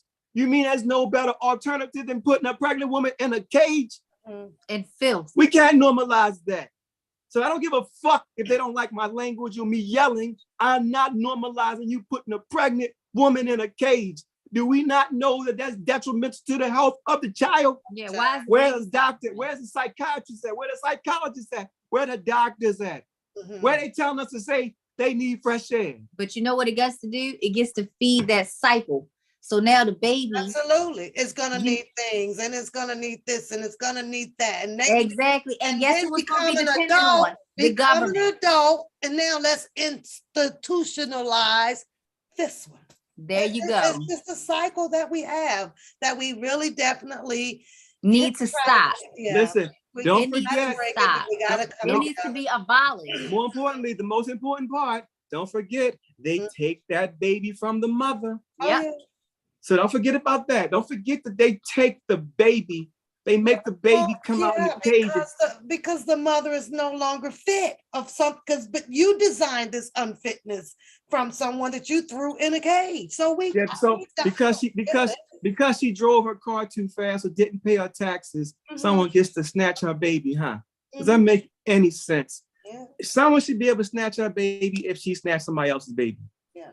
But not really. But I'm just saying you can understand the ridiculous, the logic in that. Yeah. But if she didn't snatch somebody else's baby, why are you get taking to my snatch baby? somebody's baby? Exactly. Like, listen, what do you need my baby We're being a for? part of this. We're being a part of this. Yeah. Yeah. And we got and I'm sitting around waiting for somebody to say something. Yeah, and I thought Obama, to step up. We thought Obama, y'all letting us down. First of all, Laura Lightfoot is the Booger Wolf of the year, number one. She's pretty much it. But y'all letting us down in Chicago because we love Chicago. But Obama didn't do what he was supposed to do, and Laura Lightfoot just loves abortions because she's a Booger Wolf. Call her out, or at least put a mask on her. A full mask. That's so silly. Listen here, we got to get up out of here. Y'all make sure. Go ahead and make your collard green pack. Listen, I'm finna be in the kitchen cooking at some 9 o'clock tonight. I'm finna head up and get it done. I think everybody else done fell asleep, but at least I'll have it for lunch tomorrow on my way out the door. I appreciate y'all. Ariel. We appreciate you. You know how to get me. So anytime, let me know. And I'm gonna come on. I'll coordinate with you what's best for me. Some Saturdays, I gotta run out, take care of some girly stuff and things because I have a teenager. And then next thing I get caught up in the time and I'm like, oh, you know what? I'm going to sleep. But I do get back to you, and you know I will. And just give me a few minutes or so. I love y'all story, so I want y'all back. We gonna keep rolling with Ariella Santana, y'all. Can you think of it today? And we want to let you know the gift of sight. Well, first off, for the record, we want to let you know that Benjamin Crump is a Booger Wolf. Barry Sims is a Gilly monster. The gift of sight is an absolute right. I focus. So just know that. Wait. Tell me that slango that you ended up getting Ariel to date you. What you say it was?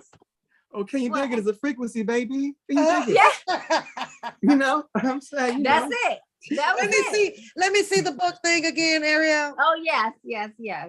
This is the CSG manual. The gift of sight is an absolute right. Okay. No one's supposed to be going blind anymore. Those days are over. This is a whole new science that, it should matter that a Black guy with no college degree created a whole science, created his own terminology, got 17 patents. People should know that, right? Yeah. And his name is Can You Dig It? Because that's not supposed to happen, right? Yeah, you had opportunity to study this more in being incarcerated, Santana, or I think you mentioned last time you actually went to school. You graduated. You're a graduate, right? With No, I'm from Baltimore City. I'm a product of Baltimore City public schools. I don't say, the thing that chases cats and barks. What do y'all call that in Chicago? What? It chases cats. It's got 4 legs. It barks. The dog. Yeah. What do we call it in Baltimore? A dog. A dog. We call it a dog. See, I'm not Baltimore. All right. Well, people laugh. People tease us. First off, our schools are the worst schools in the history of the world. Mm-hmm. They are terrible. Really? We say Doug because we just and I'm going to bed. Listen, no. The problem. I got a headache. Bed, huh? Yeah. The problem with all this is I'm not an institutional cat. I did not go to school for any of this. Mm-hmm. I didn't go to school for this. God showed me how to do it.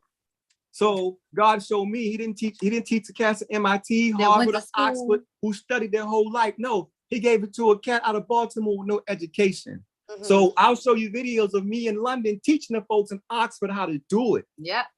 And they'd hate it because I'm not going to talk the way they want me to talk.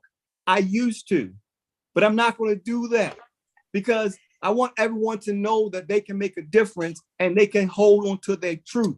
And if their truth is what their truth, believe in their truth. So I'm not going to play that game. And we don't want to work with people who don't like what we're saying because that means they're a shitty person. Yeah, if I got to kiss your ass to convince you to help people stop going blind, come on, who am I talking to? Yeah. I shouldn't have to come and kiss your ass. And I'm telling you, all of y'all need to look at your politicians because all of your politicians know about this. We send it to all of your politicians. So understand that Democrat they are all full of shit. And if somebody wants to turn around and pretend they're doing the right thing, they need to contact us because we're not fake and we're not phony. Listen, I can't get a haircut. You see this mustache? This ain't a mustache of a can you dig it? I couldn't have pulled her with this mustache. Listen, I used to be sexy. Get off of my live. Get on. I talk to y'all soon, but I have to get ready to log off. I enjoyed y'all.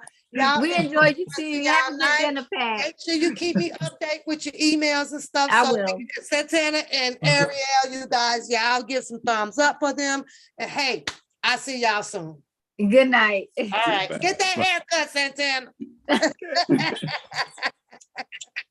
She crazy. Bye, y'all. Oh, yeah, that was a lot of information, right? That was a lot of information. But listen here. I enjoyed y'all. Don't forget to hit the thumbs up on the on the link on the thumb up down there. I need to start putting my tickets on here. Don't forget to like, subscribe. We're gonna welcome Ariel and Santana back to the show to keep giving us updates over here. We got the newest motion out today. We talked about I guess the entanglement of the transcripts out here. Well, I know, Jason, it was a lot, right? It was a lot. Now I got to go comb my hair and get my dinner made and go to bed, y'all. So I hope to see y'all back here, I guess, some other time. Jason, I guess we did y'all right. Hey, Steph, what's going on? What's going on? What's going on? So let me do this because I'm gonna get there we go. I'm still here for a minute. Capone, you stuck it out with us. We lost a few people and I understand. So that's okay. They'll catch the replay on this, but I had a good night. I had a very interesting, and I didn't expect Ariel and them on tonight, but as usual, I dropped the link, and whoever shows up and have something to say and want to talk about it, and hold our interest, and give us a reason, what the purpose is and why you have this purpose, and if it's a good purpose.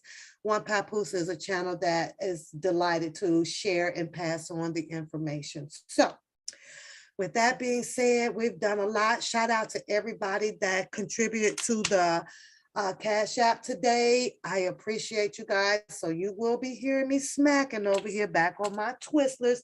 Don't forget, support the channel, support each other with love out there, you guys. And it's time to go. It's time to go. Jason, I'll see you later. Forensic, I hope you had a great time here. Priscilla, thanks for showing up. Boo boo. Rita, I hope you guys, Beauty is over there cooking. Harlem is somewhere doing something else. And Angie and all my moderators. I am grateful for you guys to pop in when you can, and no doubt about it. And however you can, it's all good with me. So, that's what's up, Forensic. So I was hoping that you vibe with me tonight, because you were putting your stuff in the chat, and that helps keep the chat going with more questions and more news, because I'm gonna run out of questions. So my chat room is usually, the bag up playing on the channel when we got guests on the channel. And then there's some things that you guys may further want to know. So I do welcome them back. You wanted to know more about Sparkle niece Rashonda. Well, she's in Chicago, allegedly, to testify on the stand. I don't know whether if it would be against Mr. Robert Sylvester Kelly or for Mr. Robert Sylvester Kelly. I have my reasons, and I do have my hopes, thinking that she might get up there and be like, well, you know what? I see you, beauty. I see you, girl. Like, you know what? No, this government talked me into this, and this was Cruel's message, and this was so-and-so, and, I just went along with it, and But the word on the curb, though, Jason, is that LaShonda, had not too long ago, put money on Mr. Kell's book, or, may have had a visitation or something or so. So I guess we'll have to wait and see, Jason. You're so welcome, sweetheart. You're so welcome. Hey, you coming back, girl? We coming back. I had a good time. And it's very educational and delightful and enlightening for us to get some knowledge about, other people's experiences in life and what it takes to go through a situation like that, because it could have been me, it could have been someone else. So, if you guys can lay out the roadmap of this. Ooh, it's a crazy event, though, Ariel. I got to say, it's something to store in our minds, just in case something that happens to each and every last one of us, off of a vision that you guys have acquired, to help the humanity race out here. So, but we'll see where you guys go with that. We'll stay in touch. You say you haven't been she been cooking. I'm gonna go cook. I'm about to go cook. It's gonna take me about 40 minutes. And so I'm gonna be upstairs chilling and watching something on TV while I'm cooking or so. But that's the information that I have, Jason, to give you about Rashonda Landfair. So we'll have to wait and see how's this gonna play out, with the text message. So you're waiting on Judge Lunan Weber to respond, to these motions and things. So Monday, you could be looking forward to jury selection. I thought they said that they was going to probably go through 100 people, but we will see. We don't know if this jury is going to be sequestered as well. I don't know, but I will be staying close to the court listener and trying to grab what I can. If not, you say, look at Pap Harlem. Harlem, wait, Pap, Harlem, you late? You late? Give me down and give me 10. Harlem is way late. It's okay. We have Miss Brown here, so I'm okay as long as it's one or two people. I'm okay. I'm quite all right, girl. We usually don't get no bad people in the chat too much over here to do much of any blocking. That or an X-rated thing will come through here and there, and I can ignore that. I don't even pay no attention. It'll get tired of typing up in there. I really don't pay it any attention. So with that being said, y'all, let's get up out of here. I will see you guys sometime through the week here, or if some juicy stuff pop up on the court listener, I'll try to be here. But as I was saying, if I can't make it here, you got TBD to give you an update on some things. You got the Only Males Cruise show over there. You say you go text. Okay, I'm finna go upstairs. I'll be up. But yeah, go over there and check it out. And she's up and coming, you guys. Go give the Only Male Cruise show your subscription. Help her get to 1,000 as well tonight. Because then, well, she does go live, but let's help get her up there as well, you guys. Other than that, I am out of here. Peace. And Shannon, I'm going to get you.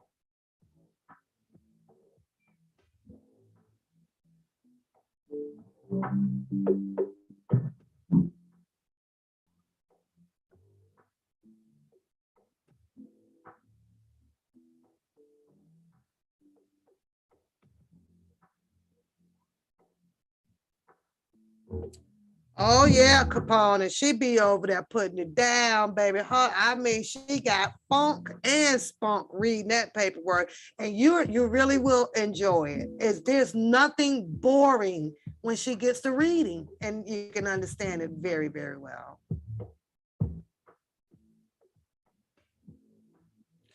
I don't know, Shannon. I saw that slap. I was like, oh my Lord.